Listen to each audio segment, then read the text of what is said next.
Good morning students. Chapter 4.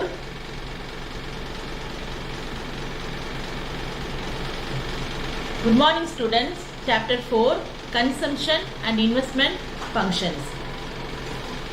நுகர்வு மற்றும் முதலீடு சார்புகள். மதிப்பு கோட்பாட்டின் இரு பக்கங்களாக தேவை கோட்பாடும் அளிப்பு கோட்பாடும் உள்ளது. அதுபோல ஏற்ற இறக்கங்களின் கோட்பாட்டின் இரு பக்கங்களாக பெருக்கி மற்றும் முடுக்கி கோட்பாடுகள் உள்ளன. இந்த செயல்பாட்டை விளக்குவதுதான் முழு கோட்பாடு ஆகும். To study the basic concepts in consumption and investment functions, to impart knowledge on the working of multiplier, accelerator and super multiplier. Second சாப்டர்ல ரெண்டாவது அத்தியாயத்தில் நம்ம பார்த்தது நேஷனல் இன்கம், தேசிய வருவாய்னா என்ன, அதோட பொருள், அதோட உள்ளடக்கம், அதோட முக்கியத்துவம், அதில் என்ன சிரமங்கள், இதெல்லாம் நம்ம பார்த்தோம். ஆனால் இந்த present chapter deals with consumption function, அப்படின்னா நுகர்வு சார்பு, இன்வெஸ்ட்மெண்ட் ஃபங்க்ஷன்ஸ், முதலீட்டு சார்பு. இது இரண்டும் முக்கியமான பங்கு வகிக்கிறது. ஒரு நாட்டு வருமான வளர்ச்சியை முடுக்கி விடுவதுதான் பேரியல் பொருளாதாரத்தின் முக்கிய நோக்கமாகும். ஒரு நாட்டு வருமானத்தை நம்ம எவ்வளோ இம்ப்ரூவ் பண்ணுறோமோ அந்த அளவுக்கு நம்ம நாடு முன்னேற்ற பாதையில் செல்லும். இப்போ அந்த நாட்டு வருமானத்தை முடுக்கி விடுவது தான் நம்ம இதோட பேரியல் பொருளாதாரத்தின் முக்கிய நோக்கமாகும். அதில் தேசிய வருவாயானது பார்த்தீங்கன்னா the primary macroeconomic objective is acceleration of growth of national income. We have already seen that national income comprises of consumption goods and investment goods. There is a close correlation between investment and national income. முதலீட்டுக்கும் தேசிய வருவாய்க்கும் நெருங்கிய தொடர்பு உள்ளது. முதலீட்டை அதிகரிப்பதால் அந்த அளவுக்கு தேசிய வருவாய் அதிகரிக்கும் என்பதை பெருக்கி காட்டுகிறது. மல்டிப்ளையர் தான் இந்த பெருக்கி நம்ம சொல்கிறோம். இந்த பெருக்கின்றது இந்த multiplier refers to the change in national income resulting from change in investment.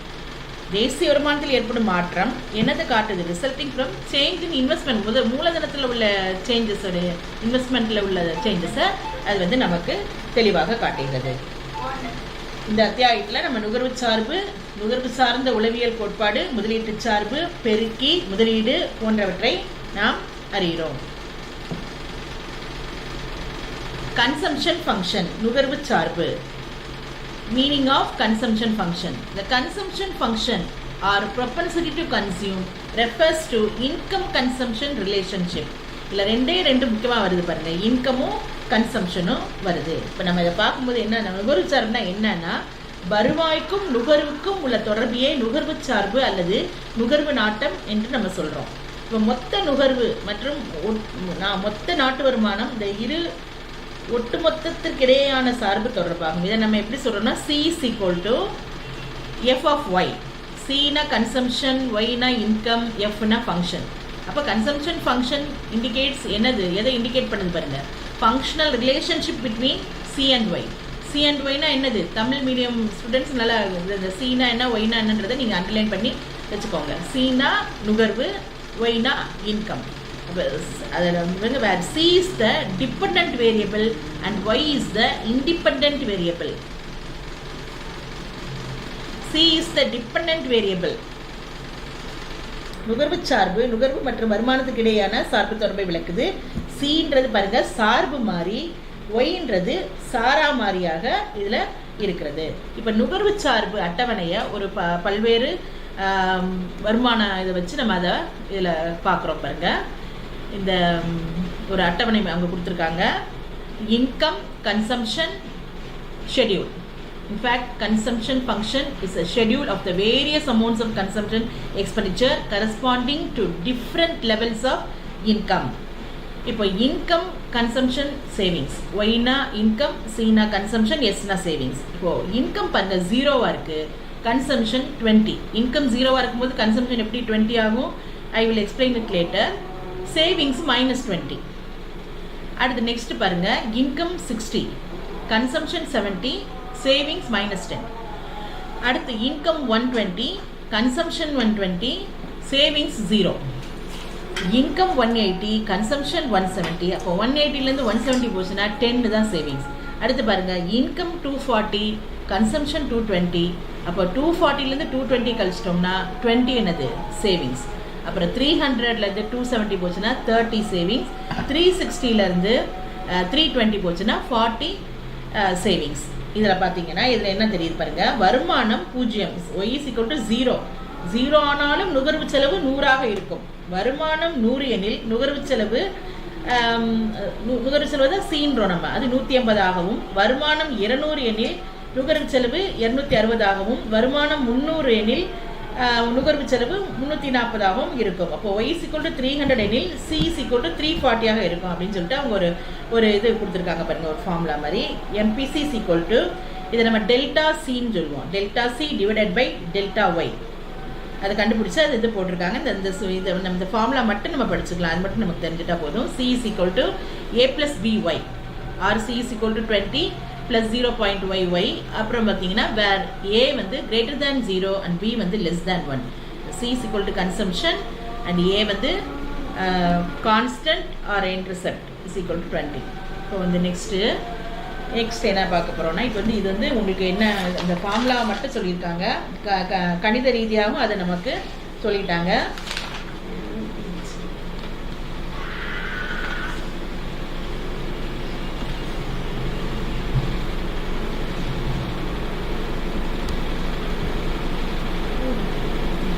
y = income, c வந்து consumption, y = income, b = MPC marginal. MPCனா என்னன்னா மார்ஜினல் ப்ரொபன்சிட்டி டு கன்சியூம். அது தமிழில் நம்ம சொன்னோம்னா இறுதிநிலை நுகர்வு நாட்டம். இந்த டெல்டான்னு சொன்னீங்க, டெல்டா சின்னா என்னன்னா ஒன்றுமே இல்லை, மாற்றம். எதில் மாற்றம்? நுகர்வில் மாற்றம். நுகர்வு மாற்றம் வகுத்தல் டிவைடட் பை வருமான மாற்றம். அதான் மேற்காணும் இந்த அட்டவணையிலேருந்து நம்ம என்ன தெரிஞ்சுக்கிறோம், அதுக்கு ஒரு படம் அட்டவணை இப்போ பார்த்தோம்ல, அதுக்கப்புறம் என்ன கொடுத்துருக்காங்க பாருங்கள், ஒரு வரைபடம் கொடுத்துருக்காங்க. The given table shows that consumption is an increasing function of income. இப்போ இந்த அட்டவணையில் நம்ம என்ன பார்த்தோம்னா, இன்கம் வந்து இன்க்ரீஸ் ஆகிட்டே வருது, வருமானம் வந்து உங்களுக்கு கூடுது. வருமானம் அதிகரிக்க வருமானம் வந்து இங்கே பாருங்கள் அதிகரிக்கும் போது நமக்கு வந்து செலவு அதிகரிக்குது. ஆனால் இங்கே என்னென்ன பாருங்கள், வருமானம் 0ஆக இருந்தாலும் மக்கள் ஏற்கனவே உள்ள சேமிப்பை சாப்பிடுவதற்கு செலவு செய்வார், அப்பொழுதுதான் உயிர் வாழ முடியும். இதுக்கு பேர் தான் என்னதுன்னா தன்னாட்சி நுகர்வுன்ற வார்த்தை அவங்க கொடுத்துருக்காங்க. இந்த டேப்லெட் காலத்தில் பார்த்தீங்கன்னா எக்ஸ் ஆக்சிஸ் ஒய் ஆக்சிஸ் போட்டிருக்கு. அதில் வந்து எக்ஸ் ஆக்சிஸ் வந்து இன்கம் வருமானத்தை குறிக்குது, ஒய் ஆக்சிஸ் வந்து கன்சம்ஷன் நுகர்வை குறிக்குது. அதில் வந்து நம்ம வந்து ஒரு 45 டிகிரிக்கு நம்ம வந்து ஒரு கன்சம்ஷன் லைன் நம்ம போடுறோம், ஒரு கோடு. அது இந்த வரைபடத்தில் பார்த்தீங்கன்னா வருமானம் வந்து 120ஆக இருக்கும்போது நுகர்வு 120ஆக இருக்குது, ரெண்டுமே பாருங்கள் சேமாக வருது. அதுக்கப்புறம் பார்த்தீங்கன்னா வருவாய் 180 அதிகரிக்கும் போது நுகர்வு 170 தான், கொஞ்சம் தான் உயருது. அதுக்கப்புறம் அடுத்தது பார்த்தீங்கன்னா ஒய் வந்து 360 போகும்போது இங்கே இது 320, அப்போ கழிக்கும் போது சேவிங்ஸ் பார்த்தீங்கன்னா 40. இதில் என்ன கொடுத்துருக்காங்க பாருங்கள், இந்த வருமானம் வந்து படுகிடை கோட்டிலும், திரும்பவும் சொல்கிறேன் வருமானம் படுகிடை கோடுனா எக்ஸு. அடுத்தது நுகர்வு வந்து செங்குத்து கோட்லையும் நம்ம பார்க்குறோம் வெர்டிக்கல். அப்போ இந்த 45 டிகிரி வந்து கோட்டின் எல்லா புள்ளியிலையும் நுகர்வும் வருமானமும் சமமாக இருக்குது. ஆனால் வருமான மாற்றத்துக்கு சமமான அளவில் நுகர்வு மாறும் என்ற எடுகோலை கொண்டுள்ளது தான் இதில் வந்து நேர்கோட்டு நுகர்வு சார்பாக இருக்குது. அப்போ அவங்க என்ன கடைசியில் என்ன இதில் என்ன சொல்லியிருக்காங்க பாருங்க, இந்த diagram income is measured horizontally and consumption is measured vertically. இப்போ நான் சொன்னேன் தமிழில் சொன்னேன், அதை தான் திரும்பவும் சொல்கிறேன். இது இன்கமையும் இதையும் நம்ம வெர்டிக்கலையும் ஹரிசாண்டலையும் பார்க்கும்போது கடைசியில் என்ன தெரியுது உங்களுக்கு, it's a linear consumption function based on the assumption that consumption changes by the same amount as does income.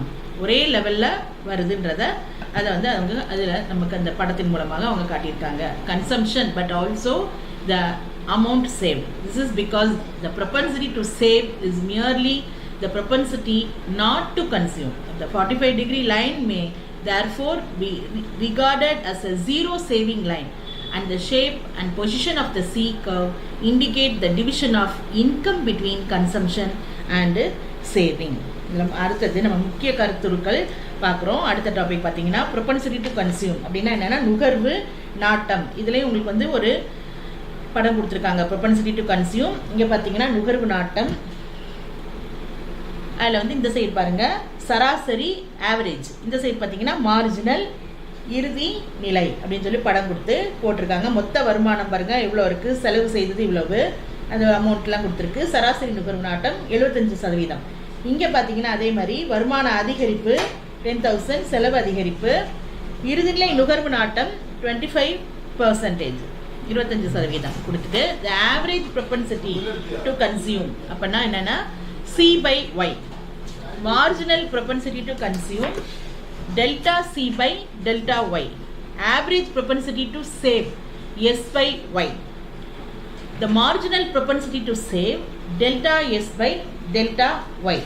மறுபடியும் இதை தமிழ் மீடியம் ஸ்டூடெண்ட்ஸ் சொல்கிறேன். இங்கே பாருங்கள், சராசரி நுகர்வு நாட்டம்ன்றது C/Yனா உங்களுக்கு நல்லா தெரியும். நுகர்வு வகுத்தல் நுகர்வு டிவைடட் பை வருவாய். அடுத்தது இறுதிநிலை நுகர்வு நாட்டம், அதுதான் நம்ம வந்து நுகர்வு மாற்றம் டிவைடட் பை வருவாய் மாற்றம். அடுத்து மூணாவது பார்த்தீங்கன்னா சராசரி சேமிப்பு நாட்டம், வெறும் S/Y போட்டுக்கோங்க. இப்போ வந்து என்னென்னா இறுதிநிலை சேமிப்பு நாட்டம் அப்படின்னும் போது சேமிப்பு மாற்றம் டிவைடட் பை என்னது உங்களுக்கு, அதான் இந்த சேமிப்பு மாற்றத்திலேருந்து கீழே வருவாய் மாற்றம், அதை பார்க்குறோம். அடுத்தது next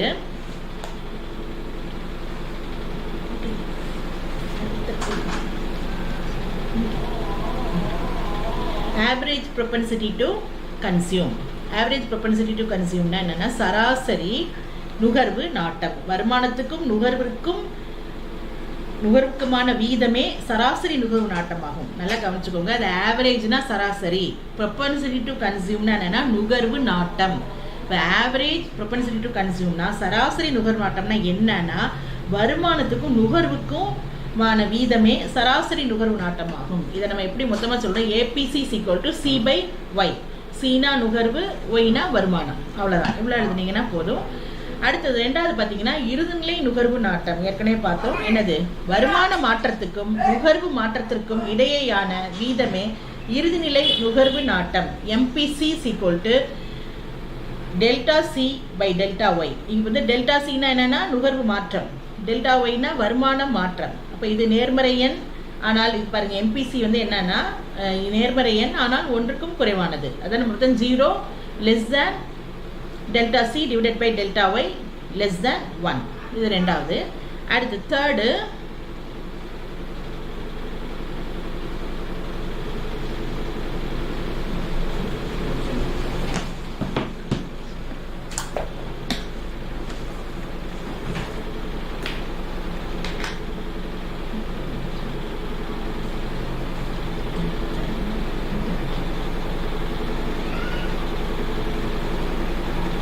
the average propensity to save. Third, average propensity to save னா இதில் நம்ம என்ன பார்க்குறோம் பாருங்கள். average propensity to save னா சராசரி சேமிப்பு நாட்டம். கொஞ்சம் நல்ல கவனமாக கவனிங்க. ஆவரேஜ்னா சராசரி, அப்புறம் வந்து மார்ஜினல்னா இறுதிநிலை, அதை மட்டும் நல்லா ஞாபகம் வச்சுக்கோங்க. இப்போ மூணாவது நம்ம என்ன பார்க்குறோம்னா the average propensity to save, சேமிப்பு சைடில் பார்க்குறோம். வருமானத்துக்கும் சேமிப்புக்கு இடையேயான வீதம் தான் சராசரி வீதம் தான் என்னது ஆவரேஜ் propensity to save. வருமானத்திற்கும் சேமிப்பிற்கும் இடையேயான வீதம் தான் என்னது சராசரி சேமிப்பு மாட்டம் எனப்படும். அப்போ சராசரி சேமிப்பு நாட்டம் என்பது மொத்த சேமிப்பை மொத்த வருவாயால் வகுத்தால் கிடைக்கிறது.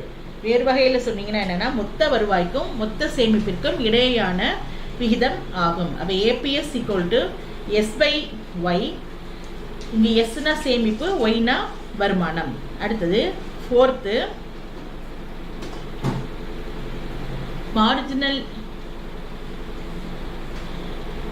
marginal propensity to save. Marginal propensity to save is the ratio of change in saving to a change in income. Ratio of changing income னா பாருங்க, வருமான மாற்றத்திற்கும் சேமிப்பு மாற்றத்திற்கும், முதல்ல வெறும் சேமிப்பும் வருமானமும் பார்த்தோம். இப்போ வருமான மாற்றத்திற்கும் சேமிப்பு மாற்றத்திற்கும் இடையேயான வீதம் தான் என்னது இறுதிநிலை சேமிப்பு நாட்டம். இறுதிநிலை சேமிப்பு நாட்டத்தை அறிய சேமிப்பு மாற்றத்தை வருமான மாற்றத்தினால் வகுக்கணும். அதான் நான் சொன்னேன், என்ன முதலே சொன்னேன், MPS = delta S by delta Y. இப்போ டெல்டா எஸ்னா என்னென்னா சேஞ்ச் இன் சேவிங், டெல்டா ஒய்னா சேஞ்ச் இன் இன்கம். அப்போ MPC + MPS = 1. இது வந்து ஃபார்முலா. MPS = 1னா மைனஸ் MPC அண்ட் MPC = 1 இந்த சைடு வரும்போது 1 - MPS. இப்போ generally the average that is APC is expressed in percentage and the MPC in fraction. Calculation of MPC APC, MPC, APS, MPS. இது வந்து நமக்கு வந்து ஜஸ்ட் இந்த formula மட்டும் நீங்கள் தெரிஞ்சுக்கோங்க. ஒரே ஒரு எக்ஸாம்பிள் தான் கொடுத்துருக்காங்க, அது மட்டும் போதும். இது நம்ம வந்து no need to study and all, simply அந்த டேப்லெட் காலம் கொடுத்துருக்கு, தட்ஸ் ஆல். அடுத்து next topic Keynes psychological law of consumption. கீன்ஸின் நுகர்வு பற்றிய உளவியல் விதி. உளவியல் அப்படின்னால என்னென்னா சைக்கலாஜிக்கல், உளவியல் சம்மந்தப்பட்டது. இப்போ கீன்ஸ் வந்து நுகர்வு பற்றி உளவியல் விதி ஒன்று சொல்லியிருக்காரு. உளவியல் விதியின் அடிப்படையாக மனிதன் என்ன பண்ணுறான்னா, தன் முன்னறிவு, அனுபவம் மற்றும் விரிவான உண்மை ஆகியவற்றின் அடிப்படையில் பெரும் நம்பிக்கையுடன் வருவாய் உயரும் பொழுது நுகர்வை அதிகமாக்குவார்கள். ஆனால் வருவாய் கூடிய அளவுக்கு நுகர்வு அதிகரிக்காது. இந்த விதி மனிதன் வருமானம் உயர்ந்த முழு அளவிற்கும் செலவு செய்ய மாட்டார்கள் என்று எடுத்துரைக்கிறது. என்ன சொல்லியிருக்காங்க பாருங்க, நல்லா கவனிங்க. வருமானம் உயர உயர நம்ம வந்து என்ன பண்ணுவோம், நம்மளோட தேவைகளும் கூடும், நம்ம அதிகமாக பொருள் வாங்குவோம், நுகர்வையும் அதிகரிப்போம். ஆனால் இவர் என்ன உளவியல் விதியில் இவர் என்ன சொல்லியிருக்காருன்னா, நம்ம வருமானம் கூடின அளவுக்கு நம்மளுடைய நுகர்வு கூடாது, அந்த அளவுக்கு இது உயராது அப்படின்னு சொல்லியிருக்காரு. அவ்வளோதான். Fundamental psychological law upon which we are entitled to depend with great confidence both prior from our knowledge of human nature and from the detailed facts of experience is that men are disposed as a rule and on the average to increase their consumption as their income increases, but not by as much as the increase in their income. Not by as much as their increase in income na enna சொல்லிருக்காரு பாருங்க. அந்த நம்மளோட எவ்வளவு வருமானம் உயருதோ அந்த அளவுக்கு நம்மளோட நுகர்வு உயராது. இந்த லாவே அப்படிதான். திஸ் லா வந்து என்ன சொல்லியிருக்கு, அந்த வந்து இந்த விதி வந்து மனிதன் வருமானம் உயர்ந்த முழு அளவிற்கு செலவு செய்ய மாட்டான். இந்த பிக்சர் பாருங்க, கீழே ஒரு படம் கொடுத்துருக்காங்க. இன்கம் இவ்வளோ இருக்கும்போது கன்சம்ஷன் காட்டியிருக்காங்க.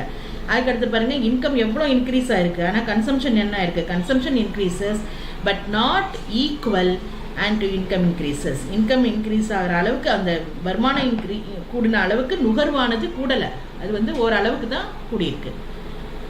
அடுத்தது இதோட எடுகோள்கள், அசம்ஷன்ஸ்ன்னு பார்த்துக்கலாம். இல்லைன்னா என்னது எடுகோள்கள், அனுமானங்கள், எது வேணாலும் நீங்கள் சொல்லிக்கலாம். இப்போ அசம்ஷன்ஸ் எடுத்துட்டிங்கன்னா, Keynes law is based on the following assumptions. Ceteris paribus அப்படின்னா என்னென்னா கான்ஸ்டன்ட் எக்ஸ்ட்ரானியஸ் வேரியபிள்ஸ்.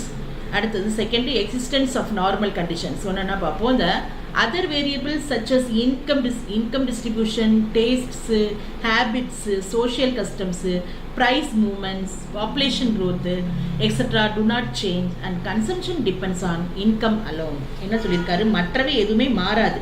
உங்களோட வருமானம் மாறாது, உங்களோட சுவை மாறாது, பழக்க வழக்கங்கள், சமூக காரணிகள், விலை மாற்றம், மக்கள் தொகை பெருக்கம் எல்லாமே வந்து மாறாமல் நிலையாக இருக்கும். ஆனால் அடிப்படையில் நுகர்வு வருமானத்தை மட்டுமே சார்ந்தது. எடுகோல்ல முதல்ல இந்த விதி வந்து ஃபஸ்ட்டு சொல்லிட்டாங்க. என்ன சொன்னாங்கன்னா, முதல்ல வந்து உங்களுக்கு வருமானம் கூடும் பொழுது உங்களுக்கு நுகர்வும் கூடும், ஆனால் வருமானம் கூடுற அந்த அளவுக்கு நுகர்வு முழுமையாக கூடாது அப்படின்னு சொல்லிட்டு, அதுக்கப்புறம் நீங்கள் நேராக எடுகோலுக்கு வந்துடலாம். எடுகோலில் ஃபஸ்ட்டு எடுகோல் என்னென்னா, மற்றவை மாறாது. அதுதான் என்ன, மற்ற கான்ஸ்டன்ட், இதெல்லாம் வந்து மற்றவை எதுவுமே மாறாமல் இருக்குது, ஆனால் நுகர்வு மட்டும் வருமானத்தை மட்டும் சார்ந்திருக்கும் அப்படின்னு கொடுத்துருக்காரு. ரெண்டாவது பார்த்தீங்கன்னா, சுமூகமான சூழல் நிலவுகிறது. அதுக்கு என்ன சொல்கிறோன்னா, existence of normal conditions. The law holds good under normal conditions. அதாவது என்னென்னா, however the economy is faced with abnormal and extraordinary circumstances like war, revolution, hyperinflation, இந்த லா வந்து will not operate. என்ன சொல்கிறாரு, ஒரு சமுதாயமானது சுமூகமான சூழல் இருந்தால்தான் இந்த லா வந்து இதுக்கு applicable, otherwise it is not applicable அப்படின்னு இருக்காரு. என்னது கரெக்ட் தான். எக்ஸிஸ்டன்ஸ் ஆஃப் நார்மல் கண்டிஷன்ஸ் மட்டும்தான் இது சூட் ஆகும்.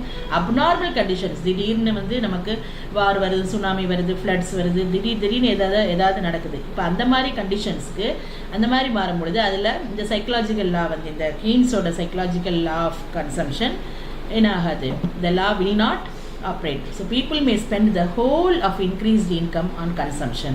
அடுத்து தேர்ட் பார்த்தீங்கன்னா, existence of laissez-faire capitalist economy. Third வந்து முதலாளித்துவ பொருளாதாரத்தில் தலையிடா கொள்கை கடைபிடிக்கப்படுகிறது. அரசு வந்து தலையிடாது, மக்கள் சுதந்திரமாக நுகர்வு பற்றி முடிவினை எடுப்பார்கள், நாடு செல்வமிக்கது, முதலாளித்துவம் நிலவுகிறது. இதெல்லாம் இது வந்து இந்த மூணு தான் என்ன, இந்த லா வந்து operates in rich capitalist economy தான், where there is no government intervention. Government இன்டர்வென்ஷனே இருக்காது.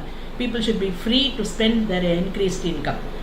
அவங்களோட இஷ்டத்துக்கு அவங்க என்ன பண்ணுவாங்க, அவங்க செலவு பண்ணுவாங்க. இந்த case of regulation of private enterprise and consumption expenditures by the state the law breaks down. என்ன சொல்லியிருக்காரு, இது சரிப்பட்டு வராது. எதுக்கு சரி வராதுன்னா, இந்த முதலாளித்துவ பொருளாதாரத்தில் தலையிடா கொள்கை தான் கடைபிடிக்கிறாங்க. அதனால மக்கள் சுதந்திரமாக அவங்களோட நுகர்வை பற்றி அவங்க முடிவு எடுப்பாங்க. அடுத்து இந்த விதியின் கருத்துக்கள். விதியின் கருத்துக்கள் பாருங்க, 3 கருத்துக்கள் கொடுத்துருக்காங்க. Propositions of the law. This law has 3 propositions. அப்படி பார்க்கும்போது இந்த விதி 3 கருத்துக்களை கொண்டது. வருமானம் உயரும் பொழுது நுகர்வு செலவு அதிகரிக்கும், ஆனால் சிறிய அளவில் அதிகரிக்கும். அதான் already we have studied. When income increases, consumption expenditure also increases, but by a smaller amount. So consumption expenditure increases with increase in income, but less than proportionately. இதுதான் முதலாவது விதி. அதாவது உன்னுடைய வருமானம் உயருது, உன்னுடைய நுகர்வும் உயரும், ஆனால் ஒரு சின்ன லெவலில் தான் நுகர்வு உயருது. இதுதான் முதல் கருத்துரை. அடுத்து ரெண்டாவது பார்த்தீங்கன்னா, ரெண்டாவது என்ன கொடுத்துருக்காங்க பாருங்க, the increased income will be divided in some proportion between consumption expenditure and saving. அதிகரித்த வருமானம் நுகர்வு செலவுக்கு சேமிப்புக்கு இடையே சில விகிதத்தில் பிரிக்கப்படுகிறது. உன் வருமானம் கூடிடுச்சு, ஆனால் நீ என்ன செய்யற, அதை முழுசுமே நீ செலவுல செய்யல, நுகர்வுக்கு போல. அது ரெண்டா பிரியுது. ஒன்று நுகர்வுக்கு போகுது, இன்னொன்று சேமிப்புக்கு வருது. நல்லா புரிஞ்சுக்கோங்க சொல்றத. நுகர்வு சேமிப்புனா என்னன்னா, இப்போ நம்ம இவ்வளோ சம்பாதிக்கிறோம்னா நம்ம அவ்வளோத்தையுமே நம்ம என்ன பண்ணிட மாட்டோம், எல்லாமே அதான் வேணும் இதான் வேணும்னு வாங்கிட மாட்டோம். எல்லாரும் அப்படி கிடையாது. நம்ம என்ன செய்யறோம், கொஞ்சம் சேமிக்கிறோம். அதான் ரெண்டு அந்த இடத்துல அது டிவைட் ஆகுது.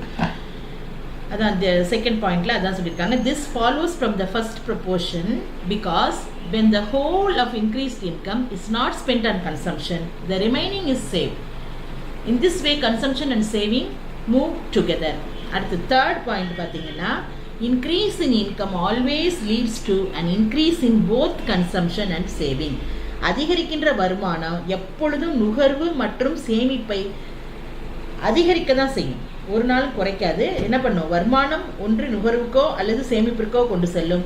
அதனால் அதிகரிக்கின்ற வருமானம் நுகர்வு மற்றும் சேமிப்பு இரண்டையும் அதிகரிக்கும் அப்படின்னு சொல்லி இந்த ப்ரொப்போர்ஷன் இதுதான், இந்த கருத்துருக்கள் அவ்வளோதான் அதில் பார்க்குறோம். அடுத்து பாருங்கள், இந்த 3 ப்ரொப்போர்ஷன்ஸ் ஆஃப் த லா அப்படின்னு சொல்லி அவங்க கொடுத்துருக்காங்க. இன்கம் பாருங்கள் 120, அடுத்து 180, 240. கன்சம்ஷன் பார்த்தீங்கன்னா இன்கம் 120 இருக்கும்போது கன்சம்ஷனும் 120. அடுத்து இன்கம் பாருங்கள் 180 இருக்கும்போது நுகர்வு 170. அப்புறம் இங்கே சேவிங்ஸ் பார்த்தீங்கன்னா மேலே 120 மைனஸ் 120 0. ஏன்னா இன்கம்லேருந்து நுகர்வை கழிச்சிருக்காங்க. கன்சம்ஷன்னா நுகர்வு. அடுத்து அதுக்கடுத்து மீதி அந்த 10 ரூபா இருந்து சேவிங் அந்த 10. அடுத்து பாருங்க 240லேருந்து 220 கழிச்சிருக்காங்க. கழிச்சா என்ன ஆகுதுன்னா 20 என்னது, அது 20 சேவிங்ஸ். அடுத்து இதை நம்ம எல்லாம் இந்த மூணுலையும் நம்ம பார்க்குறோம். இந்த கருத்துருவில் என்ன சொல்லியிருக்காங்க பாருங்க. ரெண்டாவது கருத்துருவில் சொல்லும்போது வருமானம் 60 கோடிகளாக அதிகரிக்கின்றது. ஃபர்ஸ்ட் ஒன்றில் பார்க்கும்போது வருமானம் ஒரு எக்ஸாம்பிள் மாதிரி வருமானம் 60 கோடிகளாக அதிகரிக்கும் போது நுகர்வு 50 கோடியாக அதிகரிக்குது அப்படின்னு சொல்லியிருக்காங்க. அடுத்து ரெண்டாவது கருத்துருவில் அதிகரித்த அந்த 60 கோடி வருமானம் 2ஆக நுகர்வுக்கும் சேமிப்பிற்கும் என்ன ஆகுது, அது பிரியுது. 50 கோடி இருக்குன்னா 10 கோடி இருக்குது, அந்த மாதிரி 2 பிரியுது. Increased income of 60 crores in each case is divided in some proportion between consumption and saving respectively. அடுத்து தேர்ட் பார்த்தீங்கன்னா, as income increases, consumption as well as saving increase. Neither consumption nor saving has fallen. என்ன சொல்லியிருக்காங்க, வருமானம் அதிகரிக்கும் பொழுது நுகர்வு மற்றும் சேமிப்பு அதிகரிக்கிறது, நுகர்வோ அல்லது சேமிப்போ குறையவில்லை. இதை டயக்ராமேட்டிக்கலினா உங்களுக்கு இந்த வரைபடத்தின் மூலமாக விளக்கியிருக்காங்க. The 3 proportions are explained in figure 4.2. Here income is measured horizontally. I have already told you, income horizontal line இன்கத்தை குறிக்குது. அதே மாதிரி கன்சம்ஷன் உங்களுக்கு அந்த கன்சம்ஷன் அந்த saving R measured on the vertical axis. இல்லை C is the consumption function curve 45 degree line. இந்த 45 degree இந்த ரெட்டில் வரைஞ்சிருக்கு பாருங்க. ரெட்டாக அந்த கலரில் வரைஞ்சிருக்கிறது என்னென்னா 45 டிகிரி. இந்த கர்வ் என்ன குறிக்குதுன்னா அது கன்சம்ஷன் கர்வ். கன்சம்ஷன் கர்வ்னா கன்சம்ஷன் கர்வை குறிக்குது. ஆமாம், அது இந்த படத்தை பாருங்க, இந்த டயக்ராமுக்கு கீழே அதில் காட்டியிருக்காங்க பாருங்க.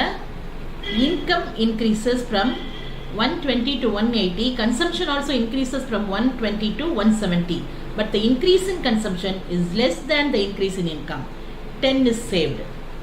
120லேருந்து 180 வருமானம் அதிகரிக்கும் போது நுகர்வும் என்ன ஆகுது, உனக்கு 120லேருந்து 170 அதிகரிக்கிறது. ஆனால் அதிகரித்த நுகர்வு எது, அதிகரித்த வருமானத்தை காட்டிலும் 10 வந்து குறைவு, அது சேமிக்கப்படுகிறது.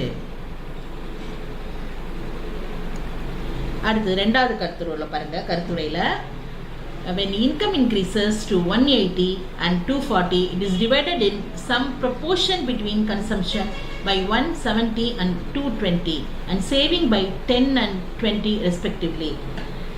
180 240 வருமானம் அதிகரிக்கும் போது இது இரண்டு பகுதிகளாக நுகர்வு 170 220 சேமிப்பு 10 20 பிரியுது, ரெண்டா பிரியுது. அதே சொன்னது மறுபடியும் சொல்லியிருக்காங்க. திருப்பி மூணாவது ப்ரொபோர்ஷன், மூணாவது கருத்துரையில நீங்க பாத்தீங்கன்னா அதே மாதிரி பாருங்க, வருமானம் 180 240 உயரும் போது நுகர்வு 170 220 சேமிப்பு 10 20 அதை அதிகரிக்க செய்து சி கோட்டிற்கு 45 டிகிரி கோட்டிற்கு இடையே உள்ள அகன்ற பகுதி அந்த சேமிப்பை காட்டுகிறது. இந்த டயக்ராம்ல அந்த அகன்ற பகுதி தான் அந்த சேமிப்பை காட்டுகிறது. அது அவ்வளவுதான். இந்த இது முக்கியமானது. அதுக்கப்புறம் அடுத்த டாபிக் பார்த்தீங்கன்னா determinants of consumption function. Determinants of consumption function என்னன்னா நுகர்வு சார்பை தீர்மானிக்கிற கருவிகள். 5 மார்க் கொஸ்டின் இது கேட்டிருக்காங்க, ரொம்ப இம்பார்ட்டன்ட். அகவய மற்றும் புறவய காரணிகள். J.M. Keynes தான் என்ன சொல்லியிருக்காரு, has divided factors influencing the consumption function into two, namely subjective factors, objective factors. அகவயம் அப்படின்னா என்னன்னா இந்த நுகர்வு சார்பை தூண்டுகிற காரணிகளை கீன்ஸ் வந்து ரெண்டா பிரிக்கிறாரு. அகவய காரணி, புறவய காரணி. அகவய காரணி என்னன்னா உளவியல் சிந்தனைகளோடு தொடர்புடையது. நுகர்வு சார்பை தூண்டுகின்ற முக்கிய அகவய காரணிகள் கீழே கொடுக்கப்பட்டுள்ளது, அதான் சப்ஜெக்டிவ். அடுத்து பார்த்தீங்கன்னா இந்த சப்ஜெக்டிவ்ல அவங்க எத்தனை பாயிண்ட்ஸ் வந்திருக்கு, ஒரு 8 பாயிண்ட் இருக்கு. அதில் அந்த 8 நோக்கங்களையும் அவர் பட்டியலிட்டு அவர் சொல்லியிருக்காரு. இவை தனிநபர்களை செலவு செய்வது அப்படின்றது இது வந்து எப்படி வந்து விலக்களிக்கிறது அவையாவன. ஃபர்ஸ்ட் எடுத்துட்டிங்கன்னா சப்ஜெக்டிவ் ஃபேக்டர்ஸில் முதலாவது motive of precaution, to build up a reserve against unforeseen contingencies. Motive of precaution அப்படின்னா என்னன்னா முன்னெச்சரிக்கை நோக்கம். அப்படின்னா எதிர்பாராமல் ஏற்படுகிற நிகழ்வுக்காக கையில் நம்ம என்ன பண்ணுறோம், ரொக்கமாக பணத்தை வச்சுருக்கோம். எல்லாமே பணம் வந்தோன்னா அவ்வளோ பேரும் பணத்தை செலவு பண்ண மாட்டாங்க. என்ன பண்ணுவாங்க, ஏதாவது ஒரு அவசரம் ஆத்திரத்துக்கு வேணும், எதுக்காவது ஒரு இதுக்கு நமக்கு தேவைப்படும் அப்படின்னு சொல்லி அவங்க என்ன பண்ணுறாங்க, எதிர்பாராத செலவுகள் வரலாம். திடீர்னு ஊருக்கு போக வேண்டி வரலாம், திடீர்னு சொம்லாம் போகலாம், திடீர்னு இந்த ஃபீஸ் கட்டலாம், திடீர்னு இன்னொரு செலவு வரும் அப்படின்னு அவங்க என்ன வச்சுருக்காங்க. அதுக்கு தான் இந்த மோட்டிவ் ஆஃப் ப்ரிகாஷன். எக்ஸாம்பிள் அவங்க ஆக்சிடென்ட்ஸ் அண்ட் சிக்னஸ் கொடுத்துருக்காங்க. அடுத்து ரெண்டாவது பார்த்தீங்கன்னா எதிர்பார்க்கும் நோக்கம், the motive of foresight அப்படின்னா the desire to provide an anticipated future needs. தெரிஞ்சே சேமிச்சு வைக்கிறாங்க. ஏன் சேமிச்சு வைக்கிறாங்க, எக்ஸாம்பிள் ஓல்டேஜ். எல்லாருக்குமே என்ன வரும், ஓல்டேஜ் வரதான் செய்யும். அப்போ அந்த ஓல்டேஜில் நமக்கு தேவைப்படும் அப்படின்னு சொல்லிட்டு அவங்க என்ன பண்ணுறாங்க, அதை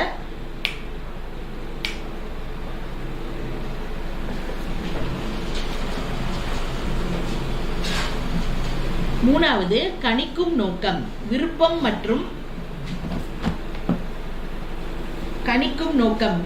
மற்றும் பாராட்டை அனுபவிப்பதற்கான விருப்பம்.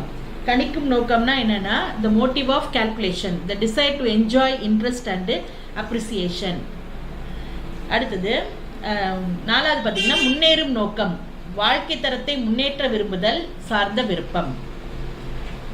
வாழ்க்கை தரத்தை முன்னேற்றதுன்னா என்ன பாருங்க, the desire to enjoy for improving standard of living உயர்த்துறதுக்காக வாழ்க்கை தரத்தை முன்னேற்ற விரும்புறது, அதை சார்ந்த விருப்பமும். இந்த இதெல்லாம் வந்து உளவியல் சம்பந்தப்பட்ட காரணிகள். அதான் வந்து உங்களுக்கு வந்து சப்ஜெக்டிவ் ஃபேக்டர்ஸ். அது 5th one, the motive of financial independence, பணவியல் சுதந்திர நோக்கம். நீங்கள் வந்து உங்களோட மோட்டிவ் வந்து ஃபினான்ஷியல் இண்டிபெண்டன்ஸை பொறுத்து இருக்கு. அடுத்து 6வது பார்த்தீங்கன்னா வாணிப நோக்கம், வியாபாரத்தை முன்னேற்றதற்காக. வாணிப நோக்கம்னா இந்த மோட்டிவ் ஆஃப் என்டர்பிரைஸ், நீங்கள் எப்படி உங்களோட நிறுவனத்தை இன்னும் விரிவுபடுத்தணும், இன்னும் அதிகமான ஆட்களை வேலைக்கு வைக்கணும், இந்த மாதிரி காரணங்களுக்காக பண்ணுறது. அதுதான். அடுத்தது 6வது வந்து இந்த மோட்டிவ் ஆஃப் என்டர்பிரைஸ். 7வது பாருங்கள் 7th one, the motive of pride, decide to bequeath a fortune அப்படின்னா என்ன கொடுத்துருக்காங்க பாருங்க, கர்ப்ப நோக்கமா விட்டு செல்வதற்கான விருப்பம். அடுத்தது லாஸ்ட் ஒன்னு, the motive of avarice, purely viscerally instinct அப்படின்னா முற்றிலும் மோசமான உள்ளுறவு, பேராசை நோக்கம்னு தமிழில் கொடுத்துருக்காங்க இதுக்கு. அதான் ரொம்ப சிலர் ரொம்ப அகலக்கால் வைக்கிறது அப்படிலாம் சொல்லுவாங்க, அந்த மாதிரி பேராசை நோக்கம். கீன்ஸ் வந்து முன்னெச்சரிக்கை, எதிர்பார்த்தல், கணித்தல், முன்னேறுதல், பணவியல் எல்லாத்தையும் 8 நோக்கங்களையும் கொடுத்துட்டு இதெல்லாம் அக நோக்கங்கள் அப்படின்னு கொடுத்துட்டாரு. அதுக்கப்புறம் அரசாங்க நிறுவனங்கள் மற்றும் வணிக தொழிற்சாலைகள் பின்வரும் 4 நோக்கங்களுக்காக முக்கியமாக சேமிக்கும். இது தவிர ஒரு நாலு இது தனியாக கொடுத்துருக்காங்க பாருங்க. கீன்ஸ் வந்து sums of the motives as precaution, foresight, calculation, improvement, independence, enterprise, pride, இதெல்லாம் நம்ம பார்த்துட்டோம். Government institutions, business corporations and firms may also consume mainly because of the following 4 motives. அது என்னடா? The motive of enterprises. Already we have discussed. The desire to obtain resources to carry out further capital investment without incurring debt. அப்படின்னா என்ன அர்த்தம் பாருங்க. இது போக அந்த 4 நோக்கம் என்னன்னா, ஃபர்ஸ்ட் நோக்கம் கடன் இல்லாமல் மூலதன முதலீடு மேற்கொள்வதற்காக வளங்களை பெரும் விருப்பம். எங்கேயும் கடன் வாங்காமல் நம்மளாவே அதனால நம்ம என்ன செய்யணும், நம்ம எப்படியாச்சும் மூலதனத்தை முதலீடை மேற்கொள்வதற்கு வளங்களை பெரும் விருப்பம். ரெண்டாவது பார்த்தீங்கன்னா த மோட்டிவ் ஆஃப் லிக்விடிட்டி அப்படின்னா என்னன்னா நீர்மைத்தன்மை நோக்கம். அவசர கால சிக்கல்களை சந்திப்பதற்காக நீர்மை வளங்களை பாதுகாக்கும் நோக்கம். மூணாவது பார்த்தீங்கன்னா த மோட்டிவ் ஆஃப் இம்ப்ரூவ்மெண்ட், முன்னேற்றது, வருமானத்தை அதிகரிப்பதற்காகவும் வெற்றி பெறும் மேலாண்மையை நிரூபிக்கிறதுக்கு வேண்டியதுக்கு இன்னும் கொஞ்சம் நம்ம விரிவுரை செய்கிறது. அதுதான் வந்து மோட்டிவ் ஆஃப் இம்ப்ரூவ்மெண்ட், இன்னும் இம்ப்ரூவ் பண்ணுறது. அடுத்து மோட்டிவ் ஆஃப் ஃபினான்ஷியல் ப்ரூடன்ஸ் அப்படின்னா the desire to ensure adequate financial, நிதி விவேக நோக்கம், கடனை செலுத்த தேய்மானம் அப்படின்னா என்னென்னா நீங்கள் இந்த தொழிலுக்காக கடன் வாங்கியிருப்பீங்க. அப்போ அந்த கடனை வந்து நம்ம கரெக்டான நேரத்தில் நம்ம என்ன செய்யணும், கடனை செலுத்தணும். அப்போ அதுக்காக வேண்டிய நடைமுறைகள் நம்ம செய்யணும். அப்புறம் தேய்மானம், பழங்கால தொழில்நுட்பத்தை, இப்போ பழைய முறையிலேயே சிலர் வந்து வியாபாரம் பண்ணிட்டு இருப்பாங்க, அதை மாற்றுறதுக்காக வேற தேவையான நிதி ஆதாரங்களை உறுதிப்படுத்துறதுக்கு விருப்பப்படுவாங்க. இதெல்லாமே தான் நமக்கு என்னது, இது அவ்வளோமே கீன்ஸ் வந்து அகவய காரணிகள் சொல்லியிருக்காரு, சப்ஜெக்டிவ் ஃபேக்டர்ஸ். இப்போ அடுத்து வந்து புறவய காரணிகள் பார்க்க போகிறோம். புறவய காரணிகள் அது ஒரு நிறைய 8 பாயிண்டா 8-9 பாயிண்ட் வருது. Objective factors பாருங்க. Objective factors are the external factors which are real and measurable. வெளிப்படையாக தெரியக்கூடியது real and measurable. These factors can be easily changed in the long run. இது வந்து நீண்ட கால இதில் நமக்கு மாறக்கூடியது. நீண்ட காலங்களில் இந்த காரணிகள் எளிதாக மாற்ற முடியும். உண்மையான அளவிடக்கூடிய இந்த காரணிகள். அதில் முதலாவது என்ன கொடுத்துருக்காங்க பாருங்க, இன்கம் டிஸ்ட்ரிபியூஷன். இதை தமிழில் சொன்னீங்கன்னா வருமான பகிர்வு. If there is large disparity between rich and the poor, the consumption is low because the rich people have low propensity to consume and high propensity to save. என்ன சொல்லியிருக்காங்க பாருங்க, வருமான பகிர்வில் செல்வந்தர்கள் ஏழைகள் 2 பேருமே அவங்களுக்கு இடையே பெரிய அளவில் வேறுபாடு இருந்தாலும் நுகர்வு குறைவாக தான் இருக்கும். காரணம் என்னன்னா செல்வந்தர்கள் குறைவான நுகர்வு விருப்பமும் அதிகப்படியான சேமிப்பையும் தான் மேற்கொள்வாங்க.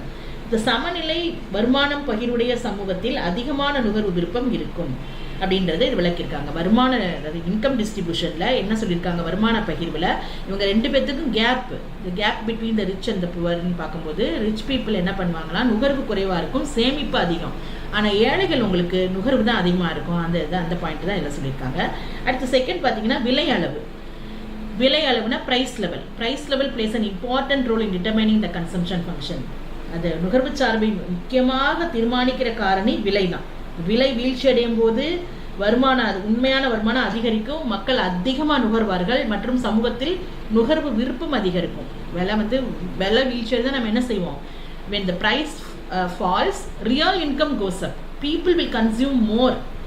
மக்கள் என்ன பண்ணுவாங்க, விலை குறைஞ்ச உடனே அதிகமாக பொருட்களை வாங்கணும்னு ஆசைப்படுவாங்க. யாராக இருந்தாலும் அதிகமாக வந்து propensity to save of the society increases. ஏன்னா பிகாஸ் ஆஃப் த ப்ரைஸ் வந்து லோ ஆகிறதுனால. அடுத்து தேர்ட் வந்து கூலி அளவு பாருங்க. கூலி அளவுனா wage level plays an important role. அதுவும் வேஜ் லெவலில் ரொம்ப முக்கியமான நுகர்ச்சார்வை தீர்மானிக்கிறதுல கூலியோட அளவு ரொம்ப முக்கியமான பங்கு வைக்கிறது. எப்படின்னா பாருங்க, நுகர்வுக்கும் கூலிக்கும் இடையே நேர்மறையான தொடர்பை கொண்டிருக்கும். கூலி அதிகரிக்கும் போது நுகர்வு அதிகரிக்கும். எதிர்பாராத லாபம் ஏற்படும் போது இதே மாதிரி விளைவு ஏற்படும். கூலி கூடுனா அவன் என்ன செய்வான், அதிகமாக பொருள் வாங்க தானே செய்வான். அதான் consumption expenditure increases with the rise in wages. Similar is the effect with regard to windfall gains.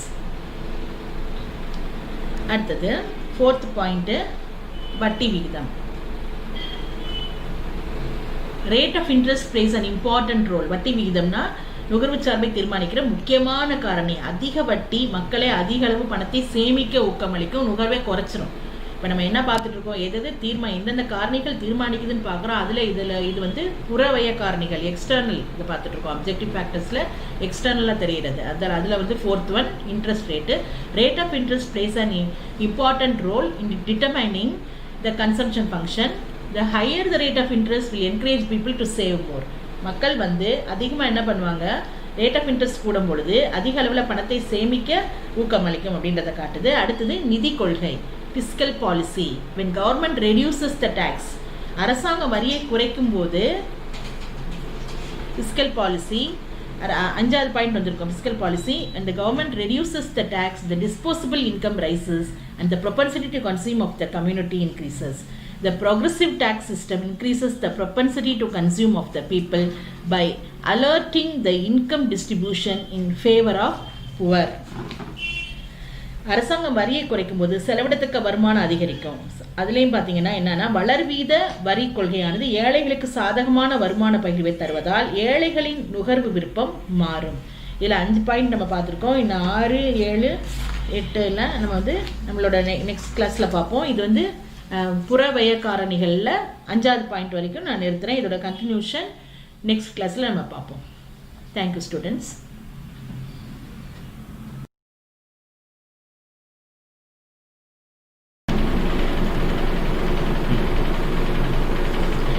Good morning students. 4th லெசனோட முதல் பாகம் அன்றைக்கி பார்த்தோம், பார்ட் 1. இப்போ பார்ட் 2ல் என்ன நடத்திட்டு இருந்தேன், உங்களுக்கு அப்ஜெக்டிவ் ஃபேக்டர்ஸ் சொல்லிட்டு இருந்தேன். அதில் அப்ஜெக்டிவ் ஃபேக்டர்ஸில் 5 ஃபேக்டர்ஸ் நம்ம பார்த்துட்டோம். 6வது ஃபேக்டர் 6th ஃபேக்டர் பார்க்க போகிறோம், consumer credit. the availability of consumer credit at easy installments will encourage households to buy consumer durables like automobiles, fridge, computer. This pushes up consumption. என்னென்ன காரணிகள் உங்களுக்கு நுகர்வை தீர்மானிக்க காரணிகள் படிச்சுட்டு இருக்கோம். அதில் இந்த பாயிண்ட் நுகர்வோர் கடன். இப்போ சுலப தவணையில் இப்போ நிறைய கடன் கொடுக்க ஆரம்பிச்சிட்டாங்க தவணை முறையில். இந்த தவணை முறையில் கொடுக்கறதுனால மக்கள் என்ன பண்ணுறாங்க, அதிகமாக இந்த கனரக வாகனங்கள், ஃப்ரிட்ஜ், கம்ப்யூட்டர் போன்ற பொருட்களை வாங்குறதுனால இது நுகர்வை அதிகப்படுத்துது. அடுத்து பார்த்தீங்கன்னா 7வது காரணி என்னன்னா, மக்கள் தொகை காரணி. Ceteris paribusனா என்னென்ன, the constant. The larger the size of family, the greater is the consumption. அப்படின்னா என்னென்னா, மற்றவை மாறாமல் இருக்கும்போது குடும்ப அளவு அதிகமாக இருந்தால் நுகர்வு கூடும். ஒரு குடும்பத்தில் எவ்வளோ உறுப்பினர்கள் இருக்காங்களோ அதை பொறுத்து தான் நுகர்வும் அமையும். இப்போ பாருங்கள், இந்த குடும்ப அளவு, குடும்ப வாழ்க்கை, சுழற்சி நிலை, இருப்பிடம், வேலைவாய்ப்பு, இதெல்லாமே நுகர்வு சார்பை பாதிக்கும். ஆரம்ப நிலை கல்வி பயிலும் மாணவர்களை விட குடும்பத்தில் கல்லூரி கல்வி பயிலும் மாணவர்கள் அதிகமாக செலவு செய்வார்கள். அதையும் எஸ்பெஷலி பார்த்துட்டோம்னா, the families with the children of college education stage spend more than those of primary education, and urban families spend more than rural families. The demography factorsல என்ன சொல்லியிருக்காங்க பாருங்க, உங்களுக்கு மக்கள் தொகை காரணியில் அதிகமான பிள்ளைங்க இருக்கிற, அதிகமாக குடும்ப அளவை பொறுத்து, குடும்ப வாழ்க்கை தரத்தை பொறுத்தது தான் நம்மளோட செலவுன்னு சொல்லிட்டு, இந்த மாதிரி கல்லூரி படிக்கிற மாணவர்கள் இருக்கிற மாதிரி அர்பன், அதாவது விவசாயம் சார்ந்து கிராமப்புறத்தில் இருக்க மக்களை விட நகர்ப்புறத்தில் இருக்க மக்கள் அதிகமாக செலவை மேற்கொள்வாங்க, அதிகமாக நுகர்வை மேற்கொள்வாங்க. அதுதான். அடுத்தது பார்த்தீங்கன்னா 8வது பாயிண்ட்டு, டூசன்பெரியின் அனுமானம், Duesenberry hypothesis. Duesenberry has made 2 observations regarding the factors affecting consumption.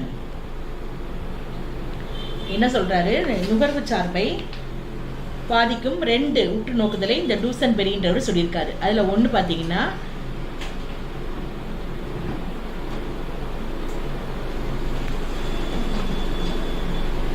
டூசன்பெரியின் அனுமானம்.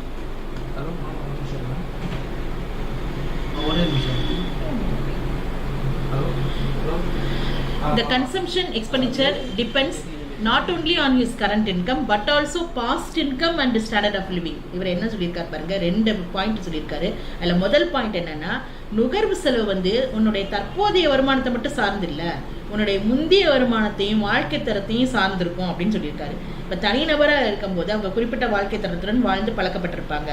இப்போ தற்போது வருமானம் குறைந்தாலும் தொடர்ந்து ஒரே மாதிரியான நுகர்வை அவங்க மேற்கொள்வாங்க. என்ன இந்த பாயிண்ட்ல என்ன அர்த்தம்னா பாருங்க, அவங்க முதல்ல ஒரு சம்பளம் வாங்கும் பொழுது அவங்க இப்படி வாழ்ந்து பழகிட்டாங்க.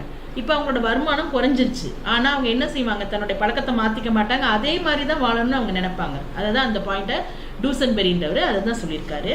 இது as the individuals are accustomed to a particular standard of living, they continue to spend the same amount on consumption even though the current income is reduced. Even though the current income is reduced, ஆனால் கூட they didn't change their pattern of living, இந்த pattern of லிவிங்கை அவங்க change பண்ண மாட்டாங்க. அதான் அடுத்தது 2வது point பாருங்க.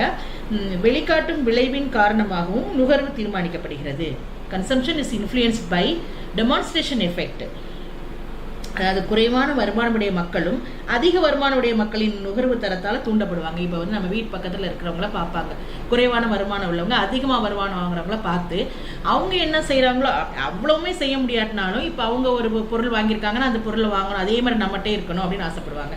இன் other words, the poor people want to imitate the consumption pattern of rich.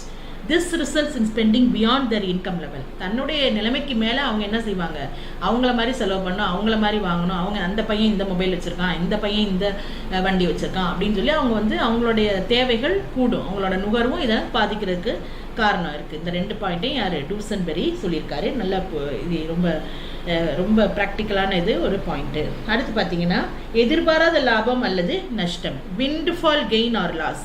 This also affects the consumption function. Unexpected changes in the stock market leading to gains or losses tend to shift the consumption function upward or downward. என்ன சொல்லியிருக்காங்க பாருங்க, பங்கு சந்தையில் ஏற்படும் எதிர்பாராத மாற்றம் லாபத்தையோ அல்லது நஷ்டத்தையோ ஏற்பட செஞ்சு நுகர்வு சார்பை என்ன பண்ணும், நுகர்வு சார்பு மேல் நோக்கியோ அல்லது கீழ் நோக்கியோ நகர செய்யும். நுகர்வு சார்பை இது கூட தீர்மானிக்கும் அப்படின்னு சொல்லி முடிச்சிட்டாங்க. 9 பாயிண்ட், அதாவது அகவய காரணங்கள் புறவய காரணங்கள்னு சொல்லி இந்த இது முடியுது. நெக்ஸ்ட் டாபிக் என்னன்னா, இப்போ இவ்வளோ நேரம் கன்சம்ஷன் ஃபங்க்ஷன் பார்த்தோம் நம்ம. இப்போ investment function. The investment function refers to investment interest rate relationship. Investment அப்படின்னாலே இன்ட்ரெஸ்ட் வந்துடுது. Interest rate relationship, that is a functional and inverse relationship between rate of interest and investment. Investment function slopes downward.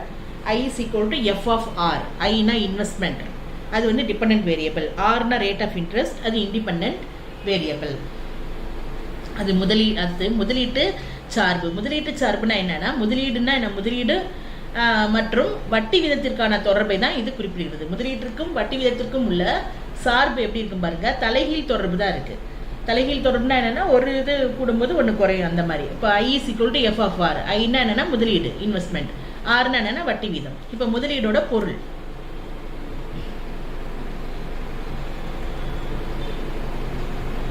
முதலீட்டின் பொருள் பார்க்கும்போது meaning of investment. The term investment means purchase of stocks, shares, debentures, government bonds, equities. என்ன முதலீடு என்பது எதை பொறுத்து பாருங்க, பங்குகள், கடன் பத்திரங்கள், அரசாங்க பங்கு மற்றும் பத்திரங்கள் வாங்குவது ஆகும். அந்த கீன்ஸோட கூற்றுப்படி முதலீடுனா என்னது, நிதி முதலீட்டை மட்டும் குறிக்கும், உண்மையான முதலீட்டை குறிக்காது. இது மாதிரியான முதலீடு நாட்டின் உண்மையான மூலதன இருப்பில் சேர்ப்பதில்லை. கீன்ஸ் பார்வையில் முதலீடு முதலீட்டு செலவை உள்ளடக்கியது ஆகும். முதலீடுனா என்னன்னு சொல்லிட்டாரு. அடுத்து கீன்ஸ் என்ன சொல்லியிருக்காரு, it's only financial investment and not real investment. This type of investment does result in addition to the stock of real capital of the nation. அவரோட வியூஸில் இன்னும் இதோட டைப்ஸ் ஆஃப் இன்வெஸ்ட்மெண்ட் கொடுத்துருக்காரு. அடுத்தது டைப்ஸ் ஆஃப் இன்வெஸ்ட்மெண்ட்டில் ஃபர்ஸ்ட் ஒன் பாருங்க, autonomous investment. Autonomous investment and induced investment. அந்த autonomous இன்வெஸ்ட்மெண்ட்னா என்னென்னா, தன்னிச்சையான முதலீடு அல்லது மற்றும் தூண்டப்பட்ட முதலீடு. தன்னிச்சையான முதலீடுனா என்னன்னா, மூலதன திரட்சியின் மீது ஆகும் செலவு ஆகும். மாறுகின்ற வருமானமும் வட்டி விகிதம் லாப விகிதத்தை சார்ந்து இருக்காது. தன்னிச்சை முதலீடுக்கு ஒரு 4 பாயிண்ட் சொல்லியிருக்காரு. ஃபர்ஸ்ட் பாயிண்ட், அதில் தன்னிச்சை முதலீடுனா என்னன்றதை கொஞ்சம் அவர் விளக்கியிருக்காரு பாருங்க. முதலீடு நாட்டு வருமானத்தை சார்ந்தது அல்ல. Investment that is not depend on the national income. Consumption இவ்வளோ நேரம் நம்ம பார்த்தோம். இப்போ இன்வெஸ்ட்மெண்ட்னா முதலீடு வந்து நாட்டு வருமானத்துக்கு அதுக்கும் சம்மந்தம் இல்லை, அதை சார்ந்து இல்லை. அடுத்து செகண்ட் பாருங்க, mainly done with the welfare motive and not for making profits. லாப நோக்கின்றி நலத்திற்காக முதலீடு மேற்கொள்ளப்படுகிறது. எக்ஸாம்பிள் எடுத்துட்டோமா, construction of road, bridges, school, charitable houses, இதெல்லாம் வந்து லாப நோக்கத்தோடு செய்ய முடியாது. இதெல்லாம் எதுக்கு செய்கிறாங்க, நலத்திற்காக தான் இந்த முதலீடை மேற்கொள்கிறாங்க. அடுத்து பார்த்தீங்கன்னா, உயரும் கச்சா பொருட்கள் மற்றும் உழைப்பாளர்களின் ஊதியம் ஆகியவற்றை பாதிக்காது. Not affected by rise in raw materials or wages of workers. அது வந்து என்ன பண்ணாது, உயரும் கச்சா பொருட்களோட அந்த மற்றும் உழைப்பாளர்களின் ஊதியத்தை பாதிக்காமல் இருக்கும். தன்னிச்சையான முதலீடு அதை பாதிக்காது. அடுத்து நாட்டு வளர்ச்சிக்கும் பாருங்க, essential to development of nation and out of depression.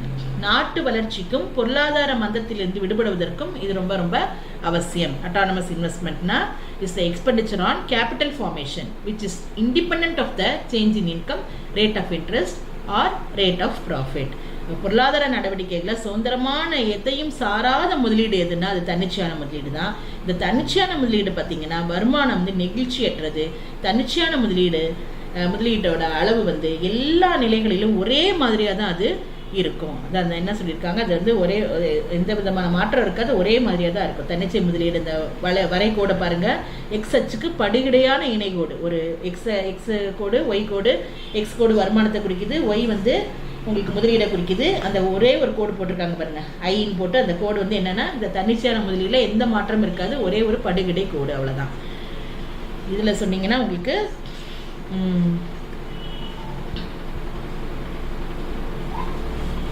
அடுத்து நெக்ஸ்ட்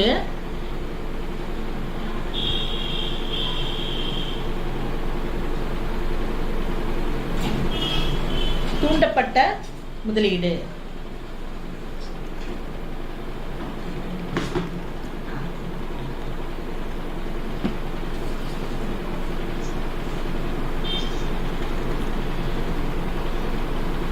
தூண்டப்பட்ட முதலீடு, முதல்ல தன்னிச்சையான முதலீடு பார்த்தோம். இப்போ தூண்டப்பட்ட முதலீடு. Induced investment. Induced investment is the expenditure on fixed assets and stocks which are required when level of income and demand in an economy goes up. பொருளாதாரம் வளர்ச்சி அடையும் போது அதிகரிக்கிற வருமானம் மற்றும் தேவை உயர்வினால் ஏற்படும் நிலையான சொத்து பங்குகள் மீதான செலவு தான் தூண்டப்பட்ட முதலீடு ஆகும். தூண்டப்பட்ட முதலீடுனா என்னன்னா பாருங்க, அதுல வந்து வருமானமும் இந்த உயர்வினால் ஏற்படும் நிலையான சொத்து மற்றும் பங்குகள் மீதான செலவு தான் தூண்டப்பட்டது. இப்போ தூண்டப்பட்ட முதலீடு வந்து லாப நோக்கம் தான் உடையது. மெயின் வந்து ப்ராஃபிட் மோட்டிவேட்டட் தான். முதல்ல இது அப்படி இல்லை, இது தூண்டப்பட்டனாலே profit. It's related to the changes of national income. இப்போ முதல்ல இதில் மாறாதுன்னு, இதில் பார்த்தீங்கன்னா தேசிய வருமானத்திற்கும் தூண்டப்பட்ட முதலீடுக்கும் நேரடியான தொடர்புக்கு. தேசிய வருமானம் குறைஞ்சா தூண்டப்பட்ட முதலீடும் குறையும், தேசிய வருமானம் கூடனா இதுவும் கூடும். அந்த மாதிரி ரெண்டுமே வந்து ஒரே மாதிரியான ரிலேஷன்ஷிப்பு.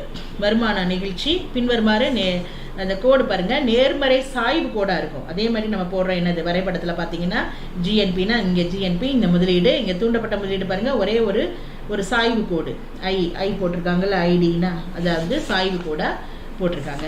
அடுத்தது இந்த டயக்ராமு, இந்த இன்டியூஸ்ட் இன்வெஸ்ட்மெண்ட்டு ஐடி அப்படின்றது பார்க்குறோம். அடுத்து generally government makes autonomous investment because of the welfare consideration. Autonomous welfare consideration. இப்போ ரெண்டுக்குரிய டிஃப்ரென்சஸ் மாதிரி கொடுத்துருக்காங்க. Autonomous investment, induced investment. First வந்து இது இண்டிபெண்ட், அது வந்து பிளான்டு. இது இன்கம் இன்எலாஸ்டிக், அது வந்து இன்கம் எலாஸ்டிக். எலாஸ்டிக்னா நம்ம எப்போ வேணாலும் நம்ம நெகிழ்ச்சியுடைய அது வந்து என்னது வருமானத்தை முதல்ல பார்த்தீங்கன்னா தன்னிச்சையானது, இது திட்டமிட்டது, வருவாயை பொறுத்து நெகிழாதது, அது வருவாயை பொறுத்து நெகிழுது. அடுத்து இது பார்த்தீங்கன்னா வெல்ஃபேர் மோட்டிவ், அது வந்து ப்ராஃபிட் மோட்டிவ், அவ்வளோதான். அடுத்து முதலீட்டு சார்பின் காரணிகள். அதில் பார்த்த மாதிரியே நம்ம determinants of investment function. The classical economists believed that investment depend exclusively on rate of interest. In reality, investment decision depends on a number of factors. திருப்பி சொல்லியிருக்காங்க முதலீட்டு சார்பின் காரணிகள். முதலீட்டு சார்புன்றது தொன்மை பொருளியல் அறிஞர்கள் முதலீடு வட்டி விதத்தை மட்டும் சார்ந்ததுன்னு கூறினாங்க. ஆனால் உண்மையில் முதலீடு அது போக மற்ற பிற காரணிகளையும் சார்ந்து இருக்கு. அந்த பிற காரணிகள் என்னன்றது இப்போ நம்ம பார்க்க போகிறோம். ஃபர்ஸ்ட் வந்து ரேட் ஆஃப் இன்ட்ரெஸ்ட். முதல்ல இந்த 12 நான் வாசித்தரேன், அப்புறம் நான் தமிழ் மீடியம் ஸ்டூடெண்ட்ஸ்க்கு அப்புறம் நான் எக்ஸ்பிளைன் பண்ணுறேன். இப்போ பாருங்கள், ரேட் ஆஃப் இன்ட்ரெஸ்ட் தெரியும் உங்களுக்கு அர்த்தம். அடுத்து level of uncertainty, political environment, rate of growth of population, stock of capital goods, necessity of new products, level of income of investors, inventions and innovations, consumer demand, policy of the state, availability of capital, liquid assets of the investors. வட்டி வீதம், நிலையற்ற தன்மை, அரசியல் சூழல், மக்கள் தொகை வளர்ச்சி வீதம், மூலதன பொருட்களின் இருப்பு, புதிய பொருட்களின் தேவை, முதலீட்டாளர்களின் வருமான அளவு, கண்டுபிடிப்புகளும் புத்தாக்கமும், நுகர்வு தேவை, அரசு கொள்கை, மூலதனம் கிடைத்தல், முதலீட்டாளர்களின் சொத்துக்களின் ரொக்கத்தன்மை, இதெல்லாம் தான் இதோட காரணிகள். இதன்படி கெய்ன்ஸ் சொல்றாரு என்னன்னா, இதன்படி இந்த வணிக எதிர்பார்ப்பு மற்றும் லாபம் ஆகியவை இந்த முதலீட்டு அளவை முடிவு செய்வதில் முக்கிய காரணிகளாக இது முக்கிய காரணியாக இது விளங்குது. அடுத்தது தனியார் முதலீடு. வட்டி விதத்தை பொறுத்தவரை தனியார் முதலீடு என்பது மூலதன இருப்பை, அதாவது தொழிற்சாலை அல்லது எந்திரங்களை அதிகரிக்க செய்து மூலதனத்தின் இறுதிநிலை ஆக்கத்திறன், அதான் எம்இசி அப்படின்னு ஒரு இது கொண்டுறாரு. எம்இசின்னா என்னன்னா மூலதன இறுதிநிலை ஆக்க திறன். மூலதன இறுதிநிலை ஆக்கத்திறன். மூலதன இறுதிநிலை ஆக்கத்திறன் வருமானம் வந்து இது என்ன முதலீட்டு திட்டத்திலும் கிடைக்கும் எதிர்பார்க்கப்படும் வருமானமாகும். குறிப்பாக இருக்கின்ற ஆண்டு உற்பத்தியில் ஏற்படும் இறுதியாக அதிகரிக்கப்பட்ட ஒரு அலகு மூலதனத்தினால் ஏற்பட்ட உற்பத்தி ஆகும். ஒரு மூணு பாயிண்ட் இங்கே தந்திருக்காங்க. அதில் ஃபர்ஸ்ட் வந்துங்கன்னா private investment is an increase in the capital stock, தனியார் முதலீடு such as buying a factory or machine. அடுத்து ரெண்டாவது பார்த்தீங்கன்னா மார்ஜினல் எஃபிஷியன்சி ஆஃப் கேபிட்டல். அதான் சொன்னேன் இறுதிநிலை, அதான் மூலதனத்தின் இறுதிநிலை ஆக்கத்திறன். மார்ஜினல் எஃபிஷியன்சி ஆஃப் கேபிட்டல் வந்து states the rate of return on an investment project. அடுத்து தேர்டு பார்த்தீங்கன்னா if the marginal efficiency of capital is 5%, the rate of interest is 4%, then it is worth borrowing at 4% to get an expected increase in out of 5%. அடுத்த topic relationship between rate of interest and investment. வட்டி வீதத்திற்கும் முதலீட்டிற்கும் இடையே உள்ள தொடர்பு. வட்டி வீதத்துக்கும் முதலீட்டிற்கும் எந்த தொடர்பு, அது எப்படி பொருளாதாரத்தை பாதிக்கிறது அப்படின்னு சொல்லி இப்போ நம்ம பார்க்குறோம். And an explanation of how the rate of interest influences the level of investment. Typically higher interest rate reduce investment. ஏன்னா ஹையர் இன்ட்ரெஸ்ட் ரேட்னா என்னென்னா வட்டி வீதம் அதிகரிக்கும் போது அது வந்து இன்வெஸ்ட்மெண்ட்டை குறைச்சிடும். எல்லாரும் என்ன பண்ணுவாங்க, பணத்தை வந்து என்ன செய்கிறாங்க பாருங்கள், வட்டி வீதம் அதிகரிக்கும் போது கடன் பெறுவதற்கான செலவு அதிகரிக்கும். இதனால் அதிக வருவாய் தரக்கூடிய இனங்களில் மட்டும் முதலீடு செய்யப்படும். கடனுக்கான செலவு உண்மையாக உயரும் போது குறைந்த அளவு முதலீட்டில் லாபம் தரக்கூடிய இனங்களில் முதலீடு செய்வர். 5% 7% வட்டி அதிகரிச்சா முதலீட்டின் அளவு பாருங்க 100 கோடியிலிருந்து 80 கோடியாக குறைவதை காணலாம். அப்ப முதலீட்டிற்கான செலவு அதிக அளவு வாய்ப்பு செலவாக இருப்பதால் வட்டி வீதம் குறையும் பொழுது முதலீட்டை குறைக்கும் போக்கு ஏற்பட்டுள்ளது. வட்டி வீதம் வந்து குறையும் போது அது என்ன ஆகுது பாருங்க, இந்த டயக்ராமில் கொடுத்துருக்காங்க பாருங்க, இன்ட்ரெஸ்ட் ரேட்ஸ் அண்ட் இன்வெஸ்ட்மெண்ட்னு. இதில் பார்த்தீங்கன்னா XY அதில் பாருங்கள் ஃபர்ஸ்ட் வந்து இங்கே 80 இருக்கும்போது 8% இருக்குது. அடுத்து பாருங்கள் 5% குறையுது. இங்கே 100 ஆகும்போது 5% ரெடியூஸ் ஆகுது. அதாவது இந்த கோடு வரைஞ்சிருக்காங்களா, இந்த இதில் இருந்து நம்ம இந்த படத்தில் மூலமாக என்ன தெரியுதுன்னா, இந்த அதிக வட்டியோடு வங்கியிலிருந்து பணம் பெறுவதற்கு அதிக செலவிற்கும் வழிவகுக்கும். வங்கியில் பணத்தை சேமிப்பதனால் அதிகப்படியான ஈவு வீதம் கிடைக்கும். ஆனால் சேமிப்பை நிதி முதலீட்டிற்கு பயன்படுத்துவதில் குறைந்த வட்டி செலுத்துவதற்கான வாய்ப்பு செலவாக தான் அது அமையும். இப்போ வட்டி வீதம் அதிகரித்தால் நிறுவனம் ஆதாயத்தை அதிகரிப்பதற்கான தேவை ஏற்படும் அப்படின்னு சொல்லி இதுதான் வந்து உங்களுக்கு interest rates and investment. As the real cost of borrowing rises, fewer investment projects are profitable அப்படின்னு சொல்லி இந்த டெஃபினிஷன் இந்த படம் மூலமாக உங்களுக்கு எக்ஸ்பிளைன் பண்ணிட்டாங்க. கடைசியில் அதை 2 பாயிண்ட்டையும் சொல்லிட்டாங்க. With higher rates it's more expensive to borrow money from a bank. Saving money in a bank gives a higher rate of return. Therefore, using savings to finance investment has an opportunity cost of lower interest payments. அடுத்த topic மூலதன இறுதிநிலை ஆக்க திறன், marginal efficiency of capital, MEC. இது வந்து first introduce by JM Keynes தான் 1936 as an important determinant of autonomous investment. MECன்றது என்னன்னா மூலதன இறுதிநிலை ஆக்கத்திறன். இதை முதல்ல இதை சொன்னவர் கீன்ஸ் தான் 1936 அறிமுகப்படுத்தியிருக்காரு. மூலதன ஆக்கத்திறன் எதிர்பார்க்கப்படும் வருவாய்க்கும் மூலதனத்திற்கான செலவிற்கும் உள்ள வீதம், எவ்வளோ வருவாய் எதிர்பார்க்குறோமோ அதுக்கும் இந்த மூலதனத்திற்கான செலவிற்கும் உள்ள வீதம் தான் எனது மூலதன இறுதிநிலை ஆக்கத்திறன் ஆகும். இது 2 காரணிகளை சார்ந்திருக்கணும். எது இந்த மூலதன ஆக்கத்திறனும் மீனிங் ஆஃப் மார்ஜினல் எஃபிஷியன்சி கேபிட்டல்னா என்னன்னா, முதல்ல என்ன அர்த்தம் பாருங்க, இது வந்து வருவாய் எதிர்பார்க்கப்படும் வருவாய்க்கும் மூலதனத்திற்கான செலவிற்கும் உள்ள வீதமே மூலதன இறுதிநிலை ஆக்கத்திறன். இது இந்த MECன்றது 2 காரணிகளை சார்ந்திருக்கும். MEC depends on 2 factors. ஒன்று வந்து the prospective yield from a capital asset, second one the supply price of a capital asset. மூலதன சொத்தின் மூலம் கிடைக்கிற வருங்கால லாபம், ரெண்டாவது வந்து மூலதன சொத்தின் அளிப்பு நிலை. இந்த 2 வச்சு நம்ம இதை வந்து பண்றோம். இதை பாதிக்கும் காரணிகள் கொடுத்துருக்காங்க. Factors, 3 factors that are taken into consideration while making any investment decision. என்ன ஃபேக்டர்ஸ் அது? 2 காரணிகள், பாதிக்கும் காரணிகள். MECயை பாதிக்கும் காரணிகள்னு சொல்லிட்டு என்னன்னா, மூலதனத்தின் செலவு, அதன் வாழ்நாளில் எதிர்பார்க்கப்படும் விளைவு விகிதம், அங்காடியில் உள்ள வட்டி வீதம், the cost of the capital asset, the expected rate of return from during its lifetime, the market rate of interest. marginal efficiency of capital is influenced by short run as well as long run factors. இப்போ ரெண்டுக்குமே இது பொதுவாக இருக்குது, நீண்ட காலத்துக்கும் குறுகிய காலத்துக்குமே இது சூட்டபுளாக இருக்குது. இப்போ these factors are discussed in brief. இப்போ இதை வந்து நம்ம இன்னும் கொஞ்சம் ப்ரீஃபாக பார்க்க போகிறோம்.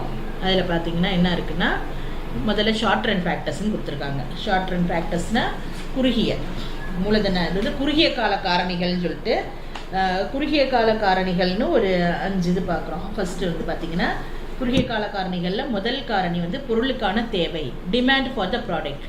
If the market for a particular good is expected to grow and its costs are likely to fall, the rate of return from investment will be high. அப்படின்னா என்னன்னா, ஒரு குறிப்பிட்ட பொருள் பாருங்க, சந்தையில் விலை உயரும்ன்ற எதிர்பார்ப்பும் அதன் செலவு குறைந்து காணப்படும் போது முதலீட்டிலிருந்து எதிர்பார்க்கும் வருவாய் அதிகரிக்கும். ஆனால் தொழில் முனைவோர்கள் என்ன பண்ணுவாங்க, பொருட்களுக்கான தேவை குறையும் என்றும் செலவு கூடும் என்று எதிர்பார்த்தால் முதலீடு குறையும். என்ன நினைக்கிறாங்க அவங்க, ஒரு குறிப்பிட்ட பொருள் இருக்கு, அந்த பொருளோட சந்தை விலை உயரும்ன்ற எதிர்பார்ப்பு, அதன் செலவு குறையும், அதோட செலவு விலை வந்து குறையும், சந்தை விலை உயரும் என்ற எதிர்பார்ப்பும் அதன் செலவு குறைந்து காணப்படும்.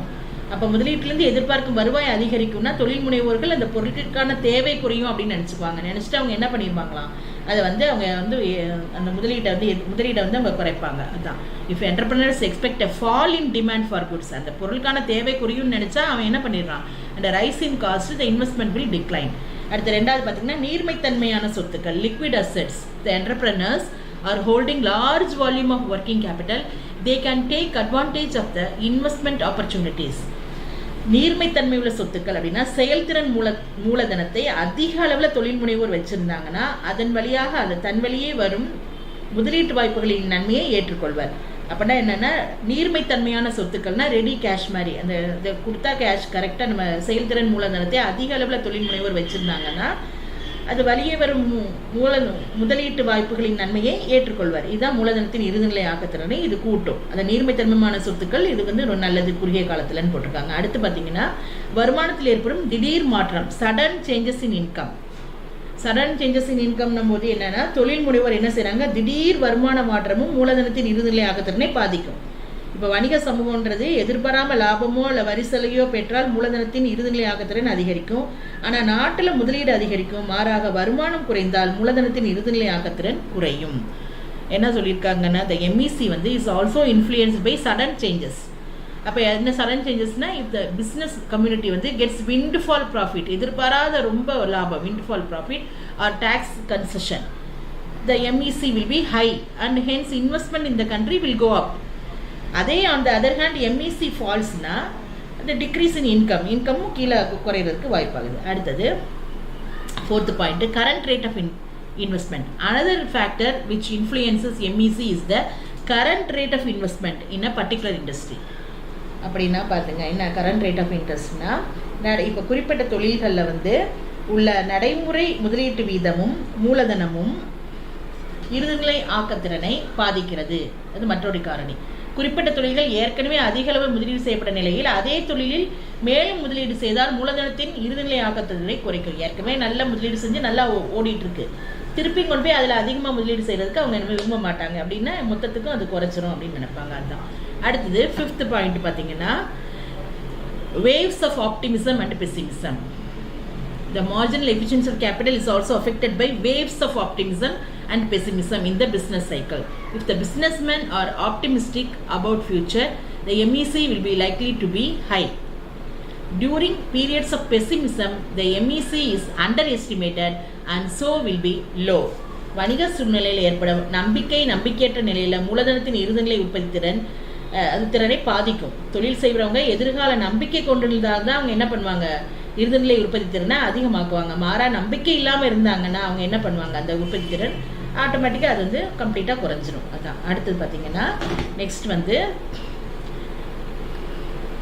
Long run factors. இவ்வளோ நேரம் குறுகிய இது பார்த்தோம். இப்போ லாங் ரன் ஃபேக்டர்ஸ் எடுத்தீங்கன்னா அதில் வந்து rate of growth of population. First point வந்து மக்கள் தொகை வளர்ச்சி வீதம். முதல் பாயிண்ட் இது வந்து நீண்ட காலத்துக்கு சொல்லியிருக்காங்க. மக்கள் தொகை வளர்ச்சி வீதத்தில் என்ன வருது பாருங்க, மக்கள் தொகை வளர்ச்சி வீதத்தில் the rate of growth of population. Marginal efficiency of capital is also influenced by the rate of growth of population. If the population is growing at a rapid speed, it's usually believed that the demand of various types of goods will increase. So a rapid rise in the growth of population will increase the marginal efficiency of capital, and slowing down in its rate of growth will discourage investment and thus reduce marginal efficiency of capital. மக்கள் தொகை வளர்ச்சி விகிதம் என்ன ஆகுதான் பாருங்க. மக்கள் தொகை வளர்ச்சி மிக அதிகமாக இருந்தால் வெவ்வேறு வகையான பொருட்களுக்கு தேவை அதிகரிக்கும் என்று எதிர்பார்க்கப்படுகிறது. அதனால விரைவாக மக்கள் தொகை வளர்ச்சி மூலதன ஆக்கத்திறனை அதிகரிக்கும். குறைவான வளர்ச்சி என்ன ஆகுதுன்னா முதலீட்டை குறைத்து மூலதன ஆக்கத்திறனத்தை அது குறைச்சிரும். அவ்வளோதான். அதிகமாகும், குறைச்சிரும். Technological progress. ரெண்டாவது பாயிண்ட் பார்த்தீங்கன்னா தொழில்நுட்ப முன்னேற்றம். Investment and technological development take place in the industry.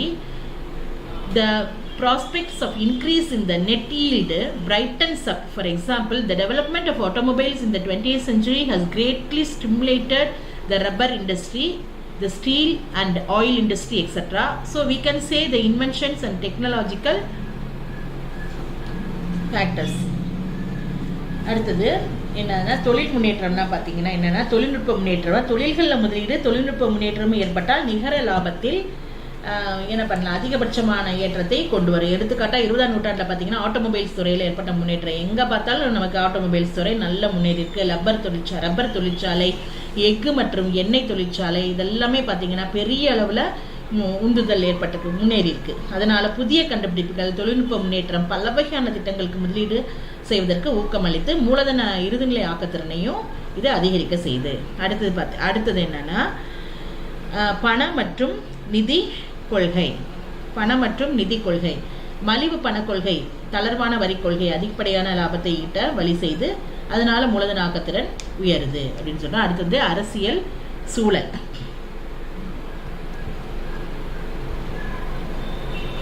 Monetary and fiscal policies. அடுத்தது political environment.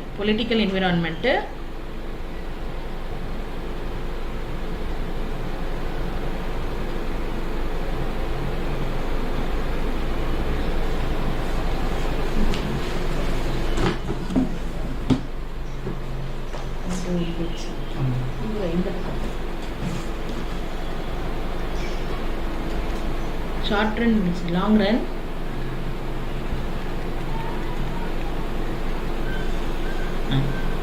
Political environment. Political stability, smooth administration, maintenance of law and order help to improve MEC. அரசியல் நிலை பெற்ற தன்மை, சுமூகமான நிர்வாகம், சட்ட ஒழுங்கு பாதுகாப்பு ஆகியவையும் மூலதன இறுதிநிலை ஆக்கத்திறனை அதிகரிக்கிறது.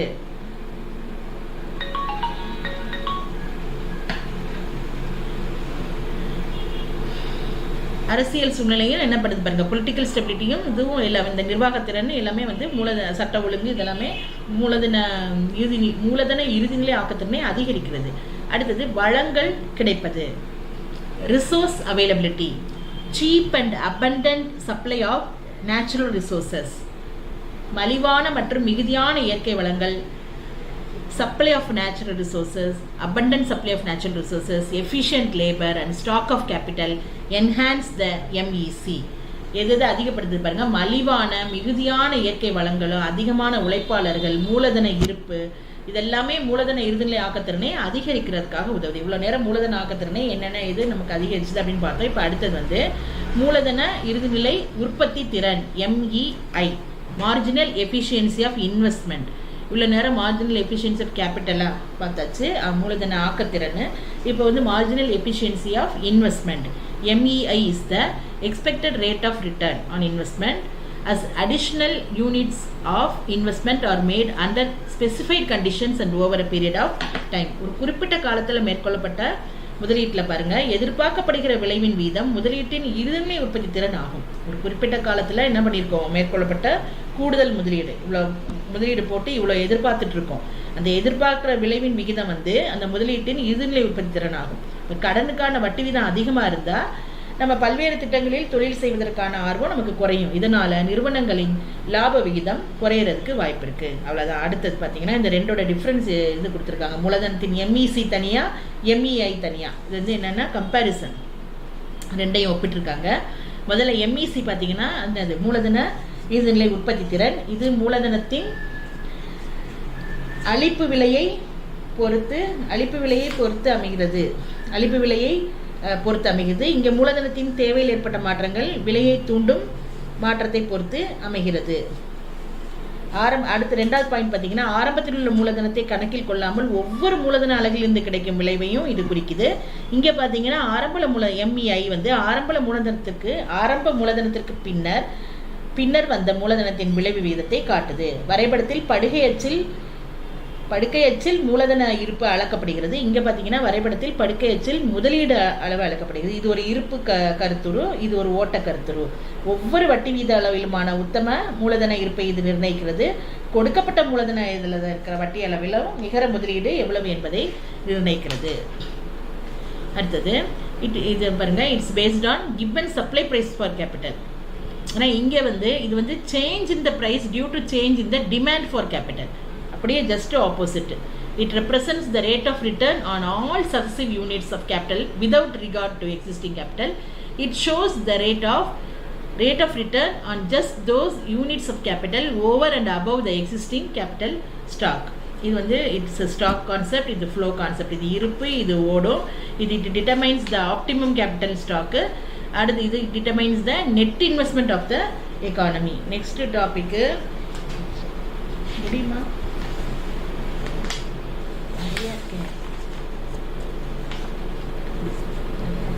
அடுத்தது மல்டிப்ளையர்.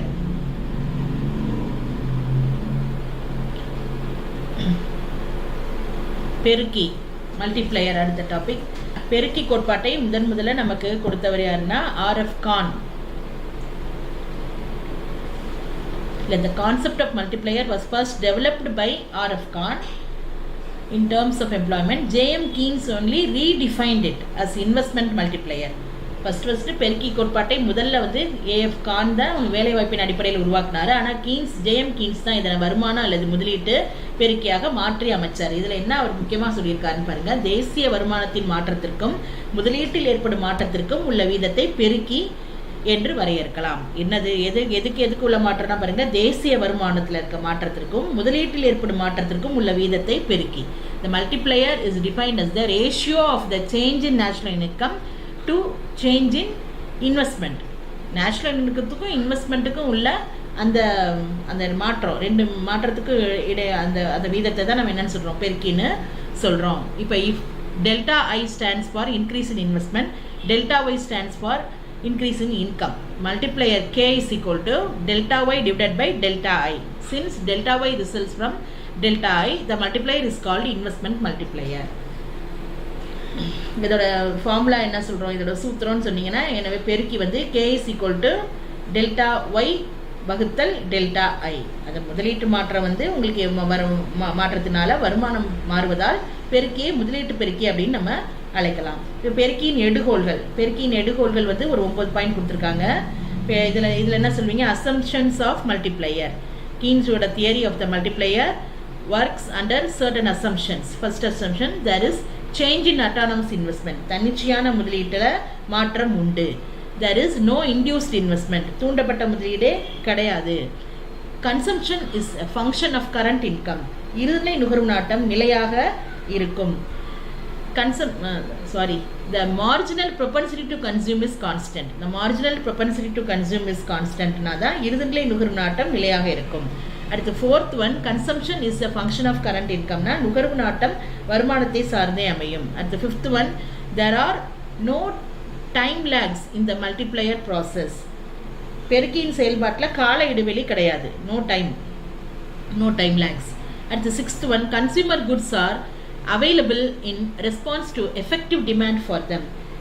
உறுதி தேவைக்கு ஏற்ப நுகர்வு பொருட்கள் கிடைக்கும். உறுதி தேவைக்கு ஏற்ப நுகர்வு பொருட்களை நம்ம பெறலாம். அடுத்தது seventh one பாருங்க, there is a closed economy unaffected by foreign influences. நாடு மூடிய பொருளாதாரமாகும், அந்நிய நாட்டின் செயல்பாடுகள் தாக்கத்தை ஏற்படுத்தாது. There are no changes in prices. விலையில் மாற்றம் கிடையாது. There is less than full employment level in the economy. முழு வேலைவாய்ப்பு நிலைக்கு கீழ் பொருளாதாரம் செயல்படுகிறது. முழு வேலைவாய்ப்பு நிலைக்கு கீழ் பொருளாதாரம் செயல்படுகிறது. இறுதி நிலை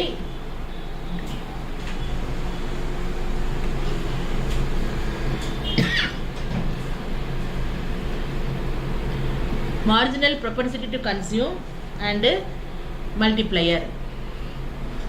இறுதிநிலை நுகர்வு நாட்டமும் பெருக்கியும். இறுதிநிலை நுகர்வு நாட்டம் என்ற வருமானத்தில் நுகர்வுக்காக செலவிடும் பங்கை குறிப்பதாகும். இறுதிநிலை நுகர்வு நாட்டம் வருவாய் மாற்றத்திற்கு நுகர்வு மாற்றத்துக்கு இடையேயான தொடர்பினை குறிப்பிடுகிறது. இறுதிநிலை நுகர்வு நாட்டமும் பெருக்கியும். அப்போ marginal propensity to consume and multiplier. The propensity to consume refers to the portion of income spent on consumption. The MPCன்றது marginal propensity to consume. இது கொஞ்சம் ஒரு மாதிரி ட்ரை டாபிக், அதனால கொஞ்சம் நல்லா listen carefully. The propensity to consume refers to the portion of income spent on consumption. எவ்வளோ income நீங்கள் கன்சம்ஷனில் spend பண்ணுறீங்க, அதான் propensity to consume refers to the portion of income spent on consumption. The MPC refers to the relation between change in consumption and change in income. Symbolically, MPC is equal to delta C divided by delta Y. The value of multiplier depends on MPC. The multiplier and the formula என்னன்னா K is equal to 1 by 1 minus MPC. 1 divided by 1 minus MPC. The multiplier is reciprocal.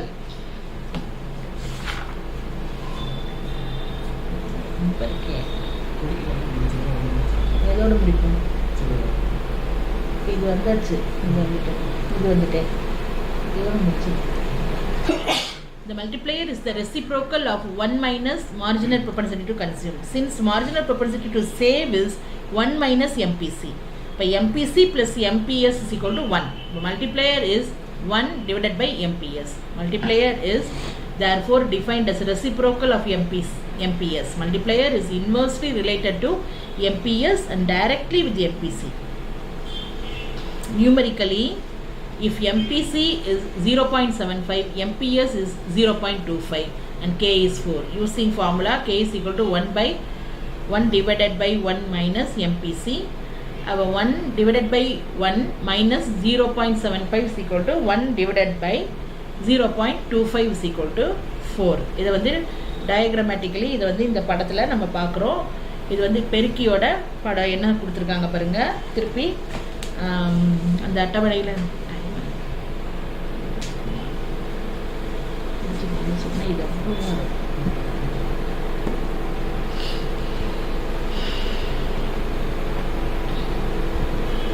இந்த அசம்ஷன்ஸோட முடிச்சிருக்கோம். அதுக்கப்புறம் அந்த கணித ரீதியாக அதோட பெருக்கியோட இதை கணித ரீதியாக பார்த்துருக்கோம். இன்னும் இதோட டயக்ராம் இருக்குது. நம்ம அட்டவணை இது என்ன டைம் ஆனதுனால நம்ம நெக்ஸ்ட் கிளாஸில் இதை தொடர்ச்சியை அடுத்த கிளாஸில் பார்ப்போம். Thank you students.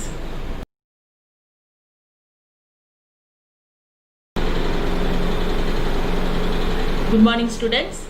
நம்ம இப்போ 4வது சாப்டரில் 3ஆம் பாகத்தில் இருக்கோம். பார்ட் 1 பார்ட் 2 அன்றைக்கி எடுத்தாச்சு. இப்போ பார்ட் 3 வந்திருக்கோம். அதில் வந்து ஒர்க்கிங் ஆஃப் மல்டிப்ளையர், பெருக்கி வந்து செயல்படும் விதம். பெருக்கினா என்னென்னு பார்த்தோம், அதோட முக்கியத்துவம் அதெல்லாம் நம்ம பார்த்துட்டோம், எடுகோள்கள்லாம் பார்த்தோம். இப்போ பெருக்கி செயல்படும் விதம் எடுத்துட்டிங்கன்னா, அரசாங்கம் பார்த்திங்கன்னா அரசு இப்போ 100 கோடி பொதுப்பணிக்காக செலவு பண்ணுறாங்கன்னு வச்சுக்கோங்க. அந்த கூலி இதர பொருள் வாங்குறது எல்லாத்துக்கும் செலவழிக்கிறாங்க. அந்த 100 கோடி உழைப்பாளர்களுக்கும் பொருட்களை அளித்தவர்களுக்கும், இந்த 100 கோடின்றது உழைப்பாளர்களுக்கும் பொருட்களை அளித்தவர்களுக்கும் வருமானமாக மாயும். அப்போ இதை தான் நம்ம இறுதிநிலை நுகர்வு நாட்டம் அப்படின்னு நம்ம கொண்டோம்னா அதில் 0.8 80%. அது இப்போ 100 கோடியில் 80 கோடி வந்து அவங்க நுகர்வு செலவுக்கும் மீதி 20 கோடியை சேமிக்கவும் செய்வார்கள். இதுதான் வந்து பெருக்கியோடு செயல்படுற விதத்தில் உள்ள அந்த கான்செப்ட். இதில் பார்த்தீங்கன்னா இப்போ கவர்மெண்ட் என்ன பண்ணுது, government undertakes investment expenditure equal to 100 crore ஆன் சம் பப்ளிக் ஒர்க்கு. அதில் the income of laborers and suppliers of materials increases by 100 crore. Suppose MPC is 0.8, நம்ம அதை வந்து அசியூம் பண்ணிக்கிறோம். 0.8னா that is 80%. அப்போ 80 crores is spent on consumption. The remaining 20% வந்து crores is saved. அதாவது நம்ம வந்து இந்த பெருக்கி செயல்படும் விதத்தில் இதை தான் பார்க்குறோம். இப்போ அதுலேயே அடுத்து பாருங்கள், இதில் இந்த மேற்கான் வருமானம் பெற்றவர்களின் இறுதிநிலை நுகர்வு நாட்டம் 0.8னா இந்த 80 கோடியிலேருந்து திருப்பி அந்த 80 முதல் 100லேருந்து நம்ம இப்போ 80ன்னு பார்க்குறோம். அடுத்து இந்த 80ல் பார்க்கும்போது 64 கோடி வருது. திருப்பி அந்த மீதி இருக்க நுகர்வு செலவு பார்த்தீங்கன்னா அதில் 16,000 கோடி நம்ம கழிச்சிட்டோம்னா தான் இந்த 64. இப்போ அப்படியே ஒவ்வொன்றா நம்ம பார்த்துட்டே வரும்போது எவ்வளோ அவங்க சேமிக்கிறாங்க அதெல்லாம் கடைசியில் நம்ம பார்த்து முடிக்கிறோம். இந்த வழியில நுகர்வு செலவானது ஒரு சங்கிலி தொடர் போல இது சென்று கொண்டே இருக்கும். இதை கணித ரீதியாகவும் நம்ம சொல்லலாம். ஆனால் நமக்கு வந்து இதை பெருக்கி செயல்படும் விதம் இவ்வளோ நம்ம எழுதினா நமக்கு அது போதும். அடுத்தது அந்த எடுத்துக்காட்டோடு நீங்கள் அதை எழுதிடுங்க. அடுத்து பார்த்தீங்கன்னா என்னென்னா positive multiplier and negative multiplier, நேர்மறை மற்றும் எதிர்மறை பெருக்கியின் விளைவுகள். இப்போ நேர்மறை பெருக்கி, பாசிட்டிவ்னா நேர்மறை. இதில் பார்த்தீங்கன்னா when an initial increases in an injection leads to a greater final increase in real GDP. GDPனா என்னன்னா gross domestic product. இப்போ நீங்கள் என்ன செய்கிறோம், இதில் உட்செலுத்துதலில் துவக்க நிலையில் ஏற்பட அதிகரிப்பானது மொத்த உள்நாட்டு உற்பத்தியில் மிகப்பெரிய இறுதிநிலை உயர்வை ஏற்படுத்தும் அப்படின்னு இருக்காங்க. பாசிட்டிவாக இருந்தால் அது அதிகரிக்கும் பொழுது மொத்த உற்பத்தியில் என்ன செய்யுமா, ஜிடிபியில் அது இறுதிநிலை வந்து உயர்வை தான் ஏற்படுத்தும். அதே மாதிரி எதிர்மறையில் நெகட்டிவ் மல்டிப்ளையரில் பார்க்கும்போது when an initial increases in an injection ப்ராக்கெட்டில் கொடுத்துருக்காங்க or an increase in leakage leads to greater final decrease in real GDP. உட்செலுத்துதலில் துவக்க நிலையில் ஏற்படும் குறைவானது மொத்த உள்நாட்டு உற்பத்தியில் மிகப்பெரிய இறுதிநிலை குறைவை ஏற்படுத்தும். அவ்வளோதான் மொத்த இதில் வந்து ஏற்படுது. தான் வந்து நேர்மறை எதிர்மறை நம்ம பார்க்குறோம். இப்போ அடுத்த நெக்ஸ்ட்டு பெருக்கியின் வகைகள்.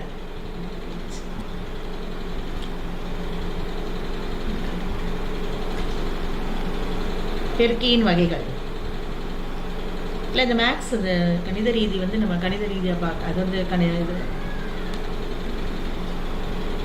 பெருக்கியின் வகைகள் அடுத்த டாபிக். அதாவது வந்து types of classifications of multiplier.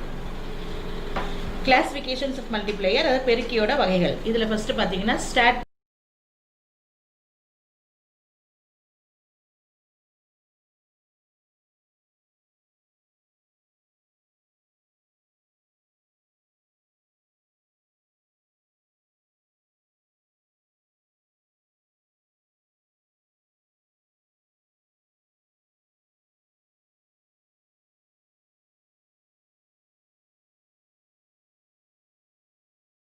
static and dynamic multiplier.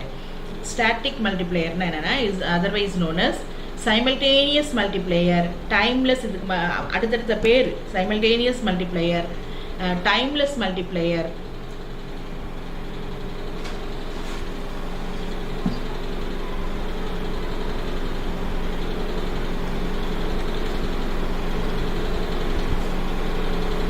Simultaneous multiplier, timeless multiplier and static multiplier. The change in investment and the resulting change in income are simultaneous. என்ன ஆகுது, இதில் வந்து இன்கம் வந்து சேஞ்ச் ஆகும். Investment மல்டிப்ளையரில் the change in investment and the resulting change in income சைமல்டேனியஸாக ரெண்டுமே. இன்வெஸ்ட்மெண்ட்டில் change ஆனால் இன்கமும் change ஆகுது, சைமல்டேனியஸாக நடந்துட்டுருக்கு. there is no time lag. ஆனால் there is also no change in MPC. அப்போ வந்து உங்களுக்கு மார்ஜினல் ப்ரொபன்சிட்டி டு கன்சியூமரையும் சேஞ்ச் இல்லை. the economy moves from one equilibrium position to another. ஸ்டாட்டிக்னா அதுதான். தமிழில் பார்த்தீங்கன்னா இயங்கா பெருக்கி அப்படின்னா இதுக்கு இன்னொரு பேர் என்னன்னா உடன் நெகிழ் அப்படின்னு சொல்லலாம். காலமில்லா பெருக்கி, தர்க்க ரீதி பெருக்கி என அழைக்கப்படுகிறது. இதில் என்னன்னா முதலீடு மாற்றமும், அதான் இன்வெஸ்ட்மெண்ட், அடுத்தது வருமான மாற்றமும் உடன் நிகழ்பவை. சைமல்டேனியஸ்ன்னு சொன்னேன்ல, ரெண்டுமே ஒரே நேரத்தில் சைமல்டேனியஸாக போயிட்டு இருக்கும். காலதாமதம் கணக்கில் எடுக்கப்படுவதில்லை. இப்போ பொருளாதாரம் ஒரு சமநிலையிலேருந்து முன்னொரு சமநிலைக்கு வருமானம் போகும்போது எம்பிசி வந்து உங்களுக்கு மாறாது அப்படின்னு சொல்லி நம்ம இயங்கா பெருக்கியில் சொல்கிறோம். எம்பிசின்றது மாறாது. அடுத்து பார்த்தீங்கன்னா dynamic multiplier. Dynamic multiplier is